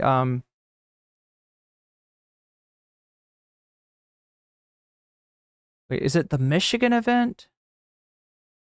I can't remember, chat, but we do have a Trump speech to watch. Let me finish this up and... paid time off. When they start talking about free school meals for kids, we all know what Trump's going to do. This is socialism. This is communism. Can you believe feeding the kids? You can't teach the kids that there's such thing as a free lunch. It's a very important point of American capitalism that there is no free lunch. And when you're having a free lunch, it's the taxpayers that are paying for that lunch. The kids is terrible. Why would you want to feed the kids? Could you believe giving people 12 weeks paid time off? That's horrible. Don't you? People should have to go to work. If you go to work, that's where you're productive. I don't know why you'd want to have no time. I don't know why you'd want time off. This is what's going to happen. And this is the best example of it I've ever seen. And all she said was, let's expand the Affordable Care Act, right? Let's do more subsidies to the Affordable Care Act. That's all she said on healthcare. And he's like, no, that's horrible. Isn't it disgusting? They're going to give everybody healthcare. The way you respond to this, be like, okay, yes, we want to give everybody healthcare. We got it, Kyle. So yeah, there we go. There's and this is the best explanation I've seen so far as what is going on with Trump. Why is he so low energy? Why does he not seem to have, where's the magic gone, right? And it's that he's out of his element because he sort of painted himself into a corner as far as the events that he can do. And also, like I said before, there's a feedback loop. There's a feedback loop going on where he has not been running as the underdog, has not been running as the candidate in second place for like a year, and wasn't expecting to be in this position, especially so soon after, having everything go right for him, right? Having the devil's own luck in terms of being able to turn his head at just the right angle to not get, to get shot at that rally, and then, to get farm those clips by pumping his fist, and, having be running against a walking corpse of a man in Sleepy Joe Biden. So let's take a little look at some more low energy Trump stuff. This is Majority Report. I'm going to take a pee break. I will be right back, though. Here is Donald Trump. This is one of those things where it's like, oh, if only. I wish Donald Trump was not just commentating on this, but actually in charge of making this happen. Kamala Harris is, I should just say, and maybe this doesn't need to be said, but I think it's important that we do. It turns out she's not a communist. Are you sure? Sorry to let down. Well, I don't know. Let's check in with Donald Trump. Massively raising your taxes. She wants to take away your private health care. There are many people. Pause it for 1 second. Could you go back? Like, he just seems so bored by this. Mm-hmm. Like, honestly, there's no crowd to feed off of. No. He's massively cutting your taxes. Well, that doesn't seem like, I mean, he's presenting it as if it's not that big of a deal. He should have some of that Folgers that's right next to him. Oh, incidentally, did he ever get to the food? Or is that just like he let all that that meat? I think it's a grocery prop. There's bacon and Folgers and like deli meat. Oh my God. Rationing and deadly wait times, well, massively raising your taxes. She wants to take away your private health care. There are many people in this country who spend a lot of money on private health care. It's the best health care in the world, by the way. But they want to do it. They worked hard to make money, and they want to do it. Under her, you're not going to have private health care plans anymore. Can we just stop there and just enjoy? He's so he seems so uninterested that he can't even riff on this. Like, people spending a lot of money on private health care because they love it, because they want to. Well, I guess yeah, but then he says, well, what do you got to do? Like, people make a lot of money and you got to let them do it. So he's saying Americans spend a lot of money on healthcare, but because it's the best healthcare in the world, and the insurers, they have to do it because they want to make money. Winning message. And look, I know what he's saying, right? He's talking about, there are people that will, fly into the United States to see certain doctors and stuff, right? He's talking about from the perspective of somebody who's had like really good healthcare, right? If you either like work a prestigious job and that's part of your, pay is to, get a certain health plan that just kind of gives you, whatever you want, right? He's not speaking to workers, right? He's speaking to, he's kind of speaking to the upper crust here, right? In terms of like, this is what he and his rich friends would say, is that like, the threat is to lose that access to this sort of premium healthcare that the very wealthy tend to get. So again, it's not a message that's going to resonate outside of those economically privileged areas. In this country who spend a lot of money on private health care. It's the best health care in the world, by the way. But they want to do it. They worked hard to... Look, there's also people that spend a lot of money making sure they don't have to see the top of the hour ad break that happens every hour on the hour for 3 minutes at a time. It's unskippable. and they pay big money. They pay $6 a month to get it. And you can, if you got an extra $6 a month burning a hole in your pocket, you can absolutely do that. What you might not know, though, is that you can get it for free if you have Prime. If you pay for Amazon Prime, you can connect that to your Twitch account, and you can get a free, you could use a Prime to get a sub. You can get it for free. Also, for those of you who are not in either of those two situations, there's the ad break now. God damn, I didn't even get to say it. Make money, and they want to do it. Under her, you're not going to have private health care plans anymore. There's the ad break now. You can be a wealthy person or a middle-income person, and you want to spend on a really good plan, better than a government plan could be, far better. And you're not going to be allowed. You're all going to be thrown into a communist system. It's a communist system. You're going to be thrown into a system where everybody gets health care. You wait for your doctor like 10 months, 12 months, 11 months. You got to see some of these plans, how they work in other countries. It's disgraceful. So private health care is gone. She wants it out.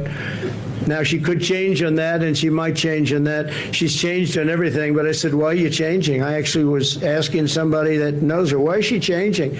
She had these policies and ideas for years and years and years, and very solid on them. All you have to do is go back and look at your tapes, which many have been discarded because they don't want discarded. The sad thing about why she's changing is it's the phenomenon of Etch-a-Sketch that I mentioned earlier. I even showed you in chat what an Etch-a-Sketch actually is for people who have never seen one, but essentially it's a little tablet that that it's like an old-fashioned toy that people would draw on.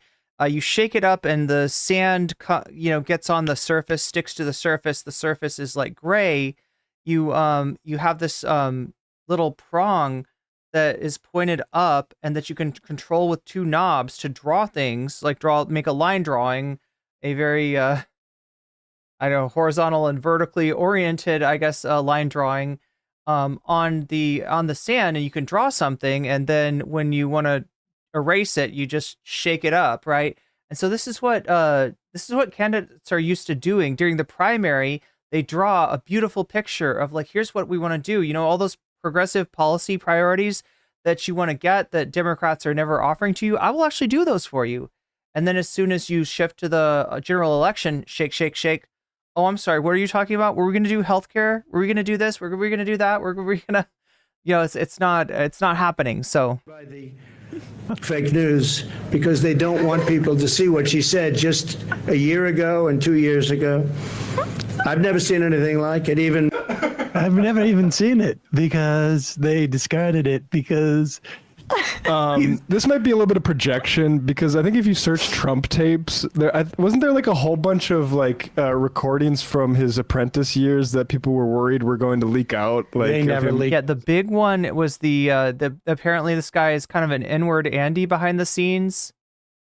He was reported to have been talking about who's going to win one of the apprentices, and making some comment about not wanting a black person to win, and using the N-word to describe that contestant.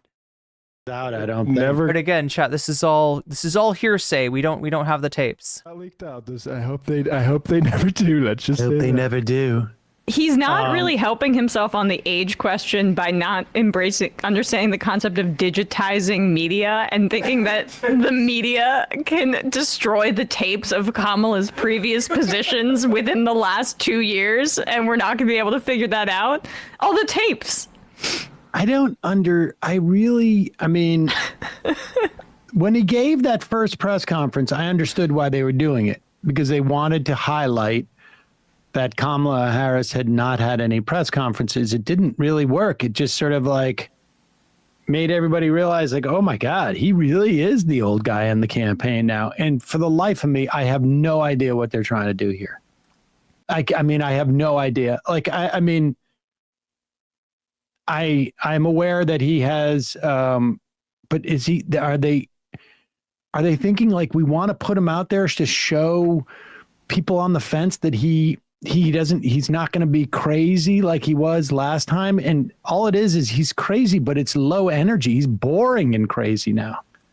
I think it's more just like that. First, they think that they can hit her on the economy because of the inflation numbers, and because, yes, inflation has reduced a lot over the past few months. Like it's easy. Okay, I feel like Josh Schneider's got a great way to describe what an Etch-a-Sketch is. It's the sand is magnetic, and the knobs drag the magnets under. The knobs drag magnets under the sand. Shake it and it's gone. Yeah, because the sand reattaches to the surface. Remagnetizes. A lot of things that are still really expensive, like groceries because of price gouging, and of course rent and housing is just out of control. So they think that's a weakness. But then they also think it's a weakness that she's flip-flopped, which I would agree is a weakness. The fact that she supported Medicare for all, then ran for president and walked that back, supported the Green New Deal, ran for president and walked that back. But he can't. So they want to make it about policy. That's the thing. That's where they feel like they can gain, right? Because he's not offering anything new. He's still the same Trump. This is his third presidential run. God help us. Pocketbook issues. But he can't stay on message. First of all, they have nothing to offer, right? So what her flip-flopping matters very little then when both the positions that she has flopped towards are superior and more both positions, if she's pro-Green New Deal and then now, she's against like a fracking ban, those are at least positions. What is their position on anything? Because you can't hit someone for flip-flopping if you have no position on the other side. That's the point. Is that that is exactly the point. When they hit John Kerry for flip-flopping on the war, he was for the war before he was against it. Was the phrase, and then they just sort of like that metastasized into a flip-flop, and that becomes the narrative, and then they try and fit anything into that narrative, and they find one decision here, or he said one thing and he corrects it here, and it fits into that narrative. It's very, very hard to create this narrative within a month or 2 months or 3 months. I mean, it's very, very, very hard to do it. Why is changing your mind weak, says Josh Schneider. Good question. The kind of weakness that we're describing here is a weakness in terms of somebody's beliefs, right? So if it is your belief that, for instance, the institution of policing should be reformed, if it is your belief, let's say, that the police budgets are too big and we don't need to militarize the police, but then when you're offered a better job, a more prominent political position, you suddenly find a reason to change your mind. And you say, well, it's because I've grown as a person. I've understood. I mean, like, I used to think a lot of things when I was younger, but now I realize that our police are important to our society and that we need the protection and the safety that they offer. And so actually the police need more money, not less money. That's weak. I'm sorry. I don't know what you want to say. You can say it's necessary. You can say that you won't get elected without doing that, but you can't say that is that's her heartfelt belief, and she just evolved over time and she's like learned. So yeah, don't be naive about politics, right? I'm not trying to tell you that there's not a difference between the Republican and the Democratic candidate. I'm not trying to tell you that the outcome of this election doesn't matter. That would be silly. That would be going too far. But I also don't want you to be naive enough to just be like tucked into these people's back pockets the way that they always do to their voters, right? I want you to understand how this works and why politicians conveniently change their minds about things, especially in between a primary campaign and an election campaign. And not fall for this idea that, well, you know what, they just evolved on the issue, right? You can say that, it's necessary to move to the center to, win, certain states, right? That's an argument that maybe sometimes is true. Oftentimes it's not. Oftentimes it's really a question about a Democratic candidate balancing their constituency who wants real change, real like reform, and the donors who don't want more regulation, who don't want again, we come back to the fundamental contradiction of capitalism with a lot of these things, with a lot of these economic issues, and the way that Democrats like try to finesse, try to tight rope between these two constituencies, their actual constituency and the donor constituency. The fundamental contradiction between the interests, the needs of the base, and the needs and the interests of the donor class, who, the more valuable donors, the more sought after donors tend to be the donors that have more money behind them. So that's just what I want you to not be naive about, right? It's not to tell you that, both parties are the same, although on some level, right, there is a strict, adherence to those, to being on the side of the of capital in both parties, right? That's a unifying thread between them. But often you'll find that the Democrats do so less than the Republicans. So there is a reason potentially to weaponize your vote come election time, especially if you live in one of those swing states, and use it to make sure that the worst outcome, in this case, the election of Donald Trump, does not happen, right? So yeah, we're trying to add a little bit of nuance into what you'll normally hear in political programming, right? And they clearly had no plan to do it, which was also sort of shocking in and of itself. And yes, his message, his inability to deliver a disciplined message also harms that. But the last point is the real point. In 2004, when John Kerry ran and they deployed this flip-flop behind him, the argument was that he has no attachment to a policy or an ideology. And Donald Trump has so blown up the notion that you need that within the context of the Republican Party. It really just is about how you identify. I'm a gun owner. I'm an evangelical. Yeah, I mean, so Josh Snyder says, I definitely agree with you about the whole bait and switch politics. It's definitely not cool. Well, I'm not here to convince you that it's not cool. I'm not here to convince you that the Democrats are bad people. I'm here to imbue the conversation with a little bit of class consciousness, which I think is the first step to any meaningful and lasting reform. I think that we've seen positive reform before that has helped the material conditions of workers, right? And I'm all for that. I want to see more of that, right? But I want people to understand the fundamental contradiction in our system, because it sort of opens your eyes. And what you think about what you do with that, where you want to go with that, that's up to you. That's up to you, right? There's I'm not here advocate. We're talking about electoral politics, and there's a limit to the what you can expect from that modality. But I think what's really important is to understand the motivations behind some of this, and understand how good people that go into the system wanting to change things become the agents of the status quo. It doesn't happen by accident, right? And just being aware of that will actually help you analyze, the workings of politics on a whole nother level. Evangelical. I'm not a lib. I mean, I'm not woke.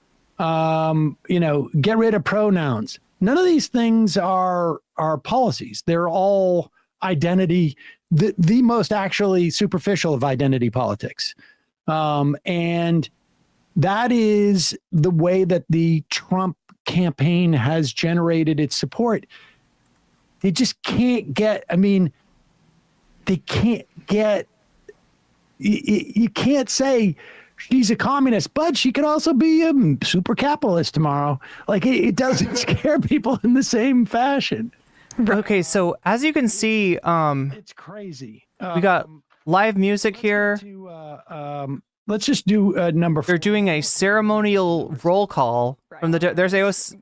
Wait, no. This is relevant to what you're saying, right? Like, about how they don't have a hook in terms of anything policy-wise, even though that's what The Times is reporting Kellyanne Conway has been brought back into the fold, and she's begging Trump to stick to policy attacks. She went on Fox News to do that too, because it seems like he's not listening, right? But they're that's what like Kevin McCarthy was saying the other day, and they also had who else? We played another clip of somebody who was saying the same thing. This whole notion that like Nikki Haley was criticizing him and they must know that that's what he has. There is no other like thing there, and now he's pissed because this is the best part. He's responding to a question from the press about name calling, but this is like his sort of passive aggressive way of telling his advisors, like, this is not fair. It's literally he's talking to Daddy right now. Yep. Daddy's not letting me do this, and it's not fair. Go ahead. Mr. President, many of your allies who want you to win in November say your current strategy isn't working, that you need to stop with the personal attacks on Kamala Harris and deliver a more disciplined message. Do you agree? I'm sorry, can we just go back a sec? Did you see his reaction to that question with his little shrug here? It's classic Trump. Go back. Yeah, go back. He is so annoyed by this. Yeah, sure. Say your current strategy isn't working, that you need to stop with the personal attacks on Kamala Harris and deliver a more disciplined message.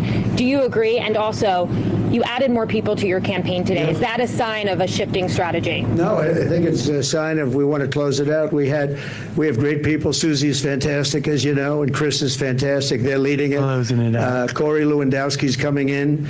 He's going to twist some arms. Personal envoy, or he'll be at some level. They're going to be, they're doing a great job. I keep getting stuck on this. Corey Lewandowski is a personal envoy to whom? Like, is he a person? Like, it sounds like he's like, I don't want to talk to the campaign people, so I'll have Corey talk to them, and then Corey will talk to me about it. Right. He's the muscle. Chris Christie. It's the Rahm Emanuel. He wants somebody to get in there and enact his agenda. And like, it's funny because like he doesn't seem to understand that the campaign managers, the campaign staff, right?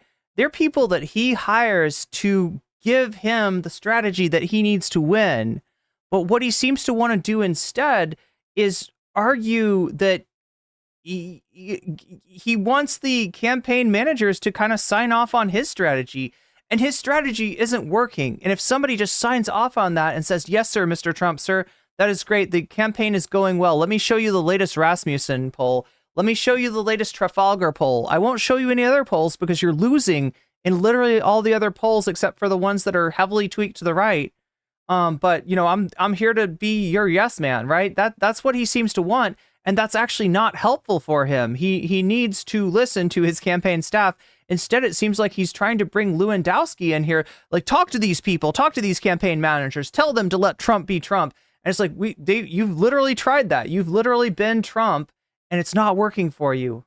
I sent Chris Christie out for a Big Mac, and he never came back. So now I got Corey Lewandowski to be my personal advocate. He'll be, personal envoy, or he'll be at some level. They're going to be, they're doing a great job. Look, we've taken, with all of the abuse we've taken from the fake news media, all of this horrific abuse. The thing is that the Trump be Trump people are people like Rudy Giuliani and Sidney Powell, right? They are the people that will tell Trump exactly what he wants to hear. And it's not good for him. They're the people that led him into doing January 6th. They're the people that made him think that he had won the election and that all he had to do is call down to the Georgia AG and harangue them into finding 11,000 more votes. And there you go. You can stay president, right?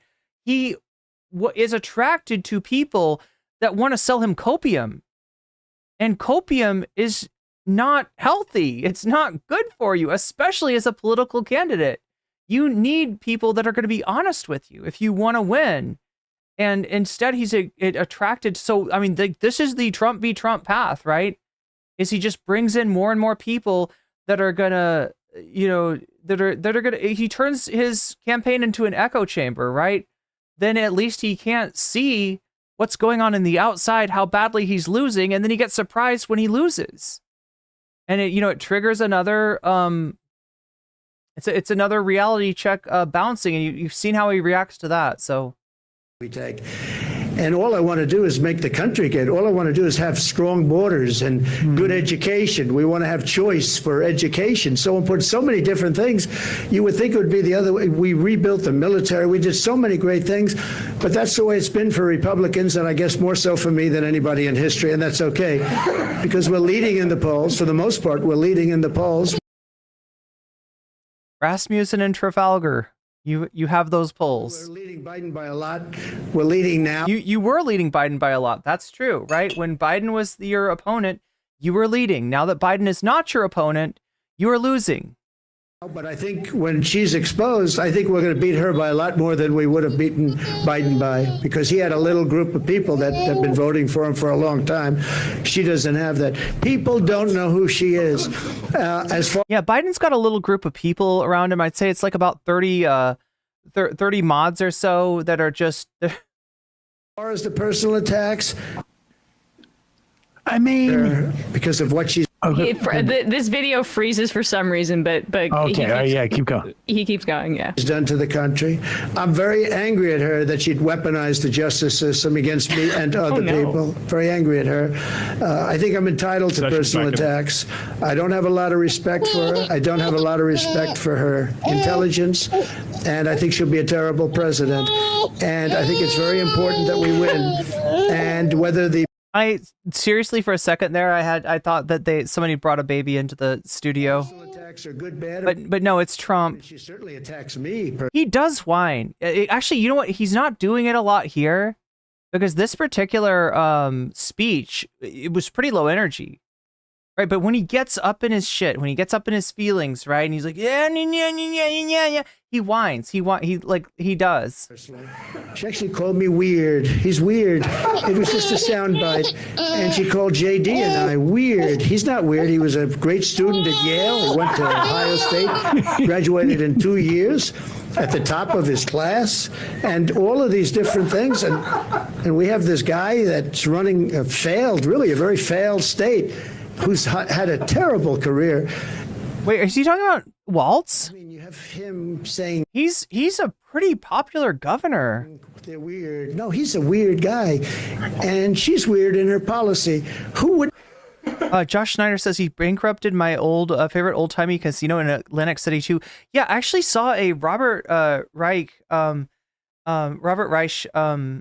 tweet where Reich goes over, and I can't find it now. I've been searching for it, right?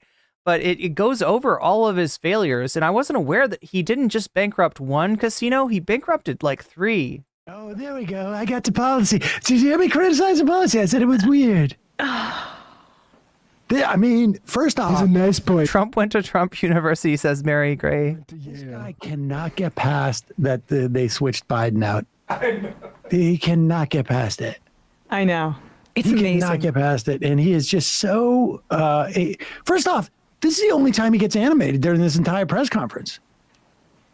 He looks like you got to like check his pulse. And see, I don't know. It might be that they're trying to get him to work out that whine. Like I told, I'll show. We're gonna watch a longer speech of his in a second, right? I think it's in Michigan, and I'm sure he'll whine during that. Like I'll show you exactly what I'm talking about, and you'll immediately recognize it. But I don't hear him doing it a lot during this speech. Also, the other thing about this speech, and Femio's reacted to this the other day, it's very low energy. It's very, very low energy. It's about as low of energy as I have seen Trump at yet. So I don't know if it's just a lack of energy, if it is like Trump is a little bit depressed or something like that, or if it's something that his campaign has told him to try to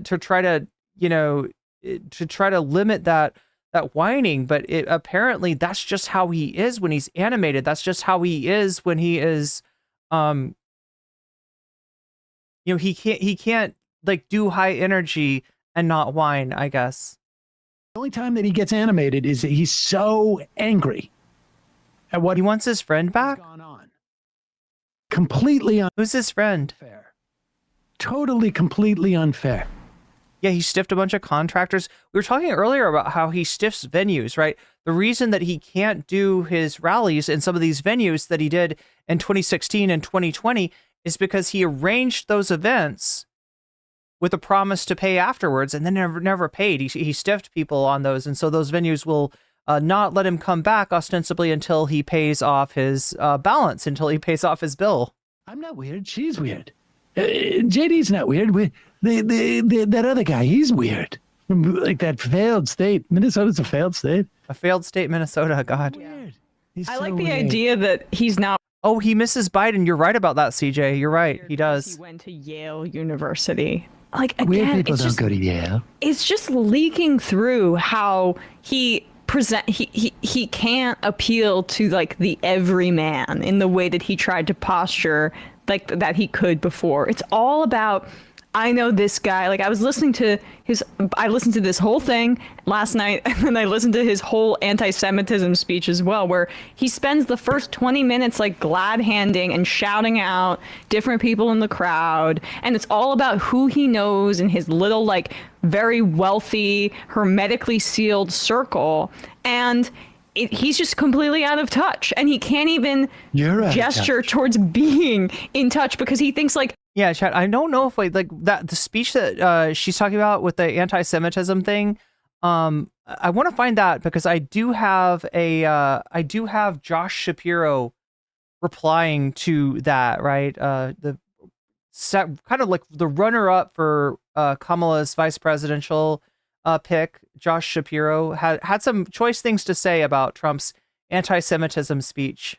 The average person's going to say, JD's not weird, he went to Yale, and that's going to satisfy them? No. He tried to go to policy, and he's like, we have expensive healthcare in this country. It's because people work really hard. They love to spend it on healthcare. Right. That's him trying to do policy. I'm weird. They say I'm weird. Oh, God, does that... Okay, so yeah, that's about that. Let's see what we do have some more. So I'm going to introduce this Michigan speech. We might watch more of this. I'm going to take a look at this and see if it's worth reacting to. And she's the president and wants to be the president of the United States. She's vice president. She could do it. That was Donald Trump saying that Vice President Kamala Harris is the president. Trump gave a very low energy speech in Howell, Michigan. His heart just doesn't seem to be in it anymore. I don't think he had a heart to begin with, but this speech was supposed to be about crime. But of course, Donald Trump turned it into him mocking Vice President Kamala Harris for the way she laughs or smiles. Here, play this clip. Her father is, as you know, a Marxist professor, and he obviously did a good job. But this is where she's coming from. He obviously did a with a smile. Good job. What, in inculcating her into Marxism? Is that what he's trying to say? She's gotten rid of the laugh over the last couple of days. I don't know. I haven't seen her laugh. They've told her, don't laugh, please. But I'll bet inside she was laughing last night when she saw the way Joe Biden left, because that was a coup. That was clearly a coup. Clearly, the man had a gun to his head behind the scenes. That's Donald Trump randomly said that he thinks suburban women actually really like him. Play this clip. So when I return to the White House, we will stop the plunder, rape, slaughter, and destruction of our American suburbs, our cities and towns. And I think that women living in the suburbs, I keep hearing about the suburban woman doesn't like Trump. Well, I think it's a fake. Wait, her dad's been critical, like saying she's too much of a lib? Is that? Because why would they like me? I keep the suburbs safe. I stopped low-income towers from rising right alongside of their house. You stopped housing. Oh my gosh, Trump. See, the unspoken part here is like he's saying he's keeping rents high, which might work for people in his life. Like the Majority Report was saying, that hermetically sealed little group of people that he talks to, the people that he thinks of as the American people. But he's out of touch. And I'm keeping the illegal aliens away from the suburbs. I think that they like me a lot. I think it's a lot of fake polls. We've seen a lot of fake polls over the years. I was not supposed to win anything, and we won the big one. We won it and did a lot better the second time. They don't tell you in the polls, folks, that you can lose that you can lose the popular vote and still win the Electoral College. I did. Donald Trump then talks about how he opposed the bipartisan border deal. Play it. She still is. You're right. Thank you. In fact, you could do it right now. You know, they like to talk. It's all nonsense.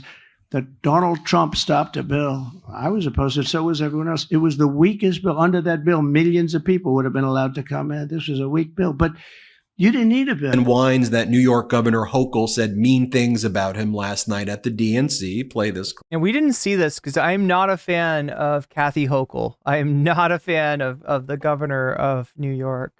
Consider what we did consider. You know, interestingly, like New York, when I left for Washington, New York we had a very bad mayor, de Blasio, but he wasn't there that long and he couldn't ruin what took place. But we had a city that was so wonderful and so thriving.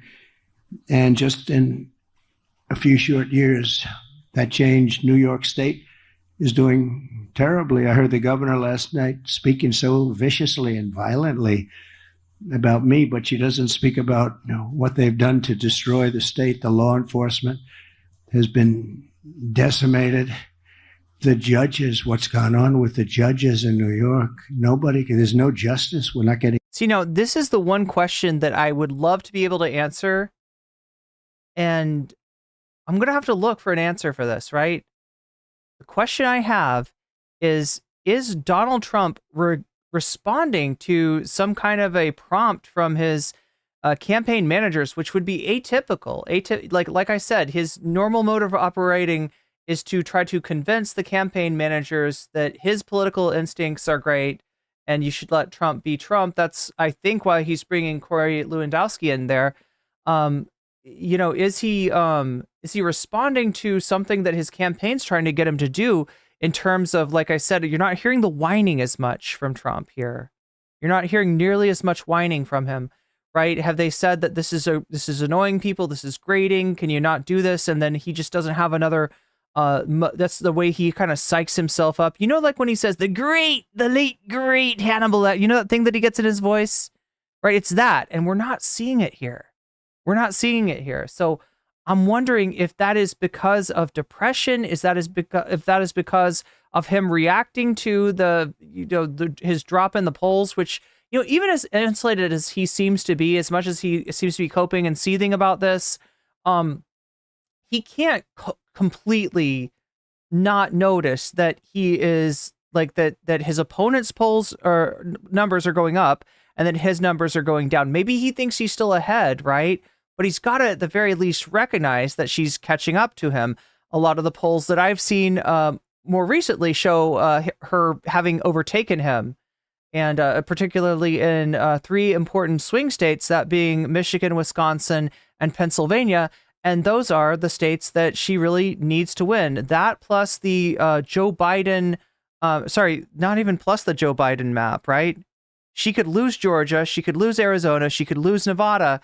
But if she wins Michigan, Wisconsin, and Pennsylvania, and nothing else drastically changes, which it's not likely to, because those are the swing states. Those are the 6 swing states. That maybe North Carolina too, but again, nobody's expecting her to win that.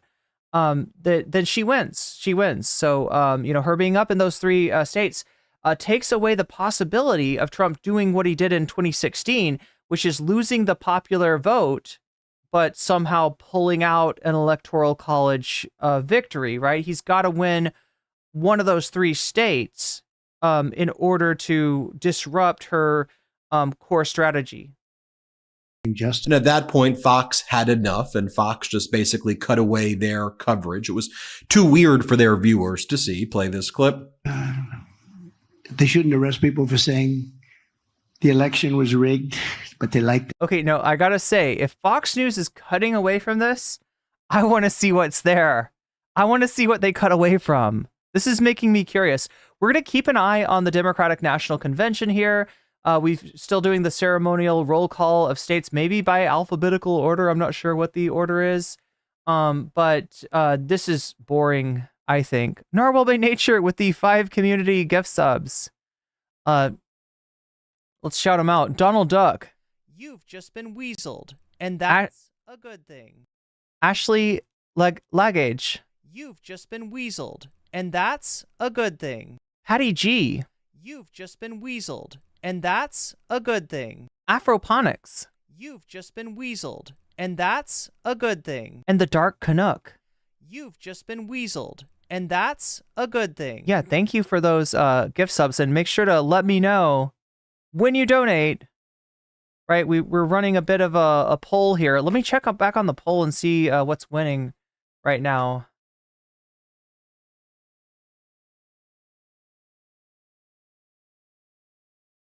Come on, show me the poll. Chat chooses violence, 43%, to RFK trying to join Team Kamala, 21%, and Tim Walz's Caucasian tacos at 20%, Elon's AI copyright infringement at 16%, right? That is a poll that's going on right now in the full screen stream, which you can click on. You can, if you're on Twitch, you can come over here and visit us and vote. Make sure to leave a like while you're there. If you are watching on Shorts, you can come over and vote. Same kind of deal. And but yeah, when you donate, make sure to let me know also which of these topics you are supporting, which of these topics you want to see next. And I will put your money with where your mouth is, and you'll actually add points for, you'll add a percentage for what you donate to the topic of your choice and help the topic that you want to see as bonus material win. 5 full weasels. That is correct. Yes.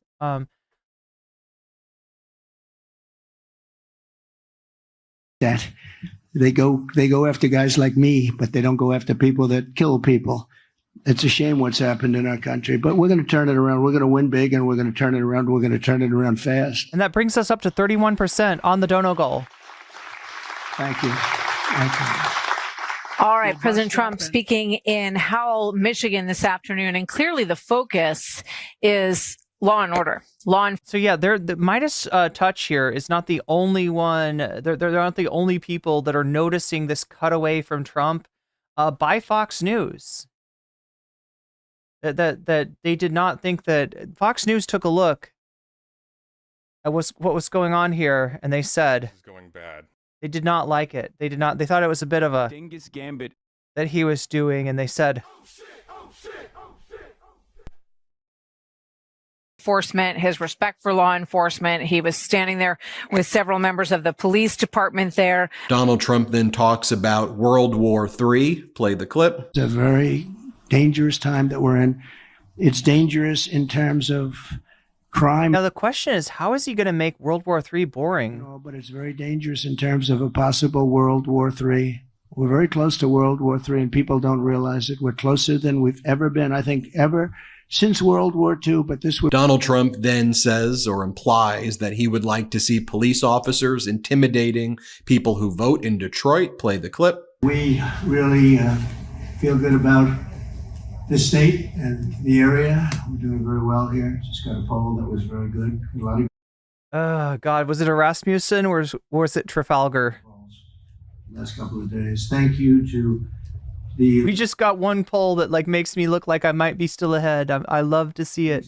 County Sheriff's Department for welcoming us in such a beautiful way. This was Donald Trump then lies about Charlottesville. Play the clip. Because they've handled themselves and crime and everything else in a stern way, and it's probably a lot easier to do. Maybe we should switch them, move them around to different territories of your state or of our nation, and let some other guys take. Would you like that, Foz? I have a feeling you don't want that. I don't want to embarrass it. I don't want to say any particular names of locations, but I can think of a big one in the state.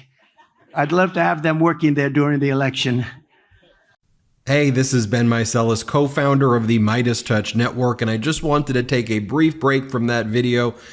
The Biden-Harris administration or announced 600 manufacturing projects already are on track to be created by over 600 manufacturing projects already launched or announced since August of 2022 under the Biden-Harris administration. This is a little bit low energy. Because that's when President Biden and Vice President Kamala Harris signed the Inflation Reduction Act, which includes hundreds of billions of dollars to incentivize the manufacture and purchase of green energy technologies. Greg Sargent wrote about this in a recent report for the New Republic, and he talks about how all these climate manufacturing jobs are being created in the heartland of America, and it badly undermines one of the central stories that Donald Trump and J.D. Vance are trying to advance about the United States, because this new report finds that a lot of these jobs are concentrated in rural and GOP areas in the Rust Belt. It really undermines the entire narrative by Donald Trump and his running mate. Also, when Donald Trump and his running mate J.D. Vance are trying to undermine these policies,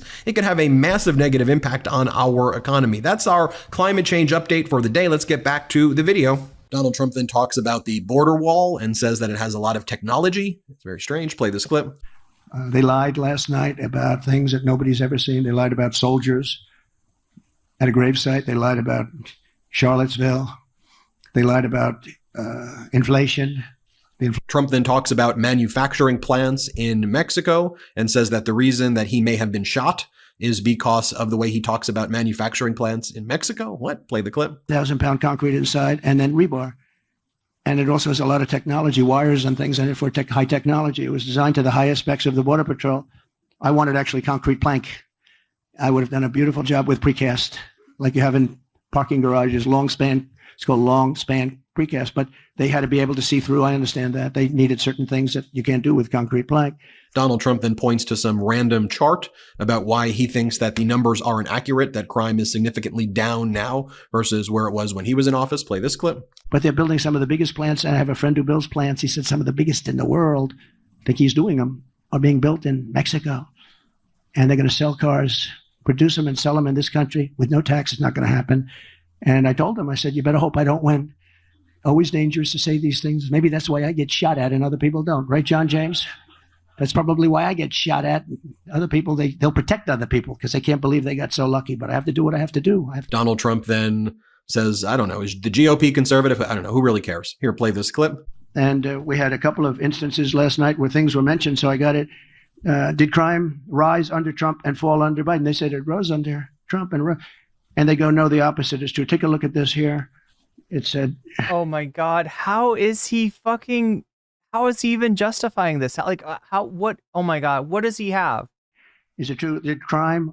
Oh, conveniently something that the camera can't pick up because it's literally a sheet of paper. Rise under Trump and fall under Biden. No, comma, the opposite is true. This was a study group that went out. By the way, if you want to see how low energy it is, here's how this all started. Let me show you this clip. Just take a look at how low energy this is. Play it. I don't understand why, from a common sense. I like to say the Republican Party is now the party of common sense. Conservative? Yeah, I guess conservative. It doesn't matter. Donald Trump then says, I mean, my understanding of the crime rate, right, is that if you look at the overall crime rate since the 70s, 80s, and 90s, the rate is massively lower than that, right? So whatever, crime that existed in the 20th century, whatever level of crime that particularly boomers were used to, is the crime rate now and for in the recent past has been way lower than that. Now you do see a rise in crime kind of around the time of the lockdown and the pandemic, right? But it's a short spike and it comes down and it's down to whatever it was in 2019 at this point, and it's been falling for several years. But yeah, it may be like kind of a lagging indicator, right? So go with me if you will, right? You got the lockdown proper, right? The actual like restrictions where things were closed and people were incentivized and even paid to stay home to stop the spread and help to flatten the curve. And then you've got the post-pandemic period where you see a small rise in crime. I should look that up and see if that was actually during the beginning of because the Biden administration starts in 2021, right? That's the there's some confusion there, and there's a reluctance of Donald Trump and his sycophants to actually own the year 2020, the year that a lot of things were bad. The economy was bad. You know, there was a severe like lack of confidence in the government because you had Donald Trump presiding over the largest public health crisis since like the early 20th century, since the Spanish flu of like you know, around circa World War I. And he seems to want to feed into this notion that like the presidential terms start on the even years when the elections go on. Like right now it's 2024, we're having an election, but the next president takes office not in this year, but in January of next year. So that will start in 2025. That's why his thing is called Project 2025, right? Does it make sense? So in other words, 2020 is not a year where Joe Biden was in the White House, and yet a lot of the bad things that Trump talks about and blames on Biden went on in 2020, or were still kind of in effect in 2021 when Biden took office. So yeah, as far as the specific crime rate, I don't know if he's looking at something like that there was a lag in terms of the crime rate, but yeah, it's been down for the past couple of years. He's not a radical. Play this clip. Just so you understand, I am not a radical at all. Donald Trump again whines that that numbers are fraudulent and that only he possesses the right numbers. Here, play this clip. There has been a report that the job numbers over the last period of time were fraudulent, and I understand that because I know how the job numbers go. And you want to be a bad person in high office, you can be a bad person, but the numbers are going to be revised.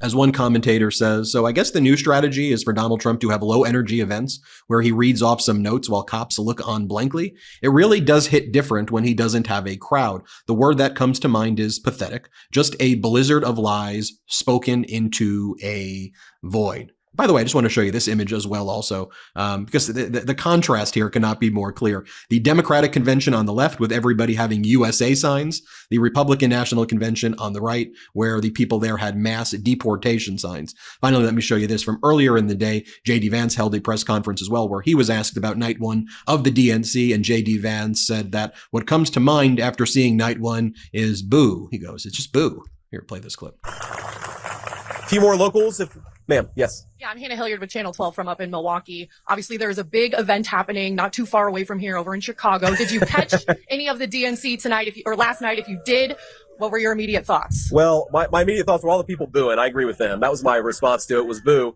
All right, folks, tell me what you think. Hit subscribe. Let's get to 3 million subscribers together. Thank you so much for watching and have. Anyway, I feel like we've got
the last in the series of videos.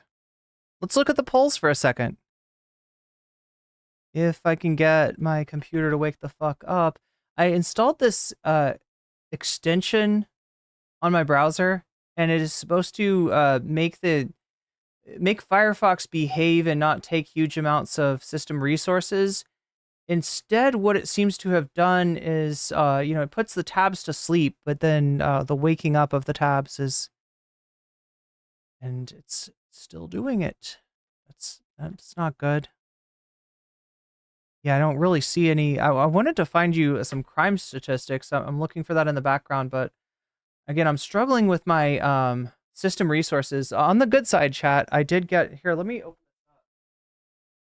up. Thank you to Throne Gang. Thank you to people donating to my throne, helping me to. Oh my God.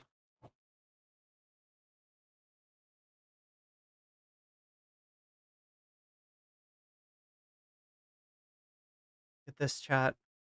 Look at this.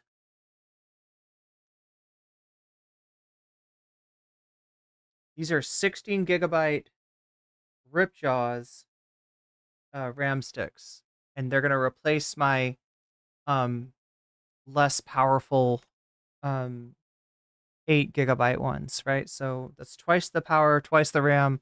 I haven't installed these yet. Plan to do it maybe after stream today, but yeah, thank you, Throne Gang. Thank you everybody that's been donating to my throne.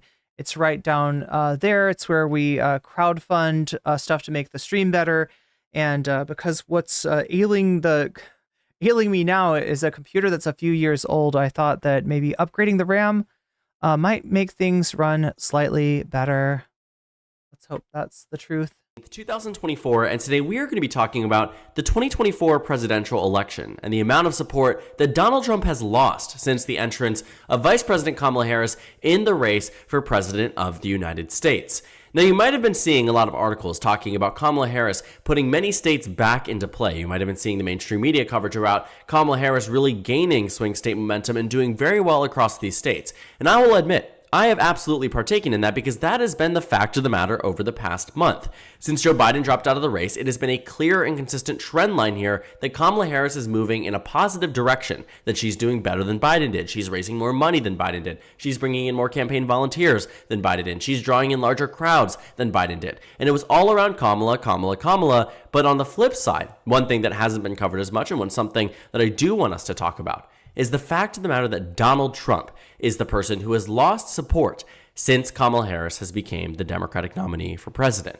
And the reason why this matters is because just a month ago, when Joe Biden was in the presidential race, a lot of us had been working under this assumption that this was Donald Trump's race to lose, that Donald Trump was the person who was going to do so well because everybody was predicting it. The mainstream political pundits, people like Nate Silver and Harry Enton, and people who are popularized on the mainstream media, alongside a lot of the data points that we were getting in, fundraising numbers that showed very positive results for Donald Trump, polling numbers that showed even more positive results for Donald Trump. Every metric was pointing towards a second Trump term.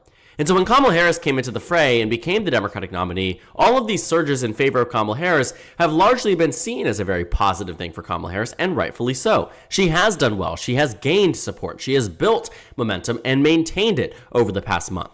But at the same time, in the past 3 weeks, we have seen one of the most ineffective Republican campaigns in modern history, in direct contrast with the way the Trump campaign had been ran for the entire year leading up to Kamala Harris entering into the race. What I think is also a good indication for Democrats isn't just that Kamala Harris is building momentum, but rather that Donald Trump is losing support across the United States when juxtaposed with Kamala Harris. This is an article from the Financial Times. It's titled, "Pennsylvania is Slipping from Donald Trump's Grasp." And that is entirely accurate. When you take a look at where Kamala Harris is making improvements upon, she is doing damage to Donald Trump's lead. She is taking it away not only by building herself up, but by chipping him down. And it shows that Donald Trump is absolutely losing ground. Not that he's maintaining where he is today and that Kamala Harris is doing even better, but he is in fact losing some support to Kamala Harris in a way that had never happened under President Biden. And that is massive for the Democratic Party. Because it means that Donald Trump is no longer this person who can be seen as this untouchable Republican candidate, somebody who many Democrats had really worried about, that he would be too strong of the Republican nominee in 2024, and not because, he was a strong candidate on his own, but rather because he was up against Joe Biden. That Donald Trump, because he's someone who's roughly the same age as Joe Biden, but can debate seemingly better. We saw that in 2024. He won that first debate. He can do more rallies. He's more energetic. He's more put together in the eyes of the American voter. That is the way that people perceived Donald Trump. And that's why many Democrats were worried. Because it was sort of as if, if they knew they were running against someone like Nikki Haley, they would have known that election would be far harder to win for Joe Biden. But they wouldn't see her as the more extreme Republican nominee for president. The concern here was for Democrats that Donald Trump was the more extreme Republican who ended up doing so well because he was juxtaposed with Joe Biden. But now that Joe Biden's out of the fray, and Republicans spent the past 3.5 years characterizing Joe Biden as senile, characterizing Joe Biden as unable to serve out the oath of office, they have spent all this time and effort under this assumption that Joe Biden would be the one running for re-election. And now that it is Kamala Harris, they really have far less to run on. And that's a problem. Donald Trump is losing ground in these battleground states, especially on the national level, too. Donald Trump against Kamala Harris has 46.7% of the vote. Against Joe Biden, that number was 47.9%, almost 48% nationwide.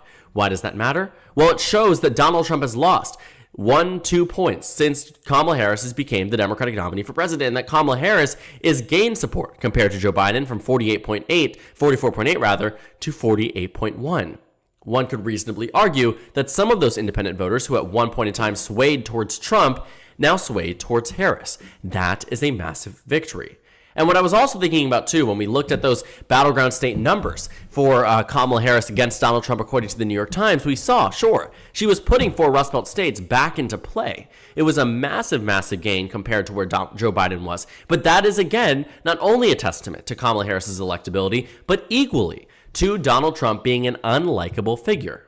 This morning, the Washington Post and ABC News released their poll, a very strong poll, one of the most respected ones in the nation, showing Donald Trump at -17 nationwide for favorability. That is one of the lowest points that Donald Trump has been in, and the reason why is because in American politics, as much as history tells us that campaigns have been about individual candidates and not about comparison, the past 3 cycles, 2016, 2020, and now 2024, have been exactly about comparison. Which is why Kamala Harris, despite being a vice president who hit her lowest level of approval just days before Joe Biden dropped out of the race, lowest levels of approval days before Joe Biden dropped out of the race.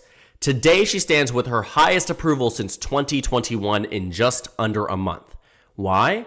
Because voters, sure, got to see a new side of Kamala Harris, but a side that was directly in contrast with that of Donald Trump. Since she entered into the race, what has happened? Donald Trump's approvals have gone down.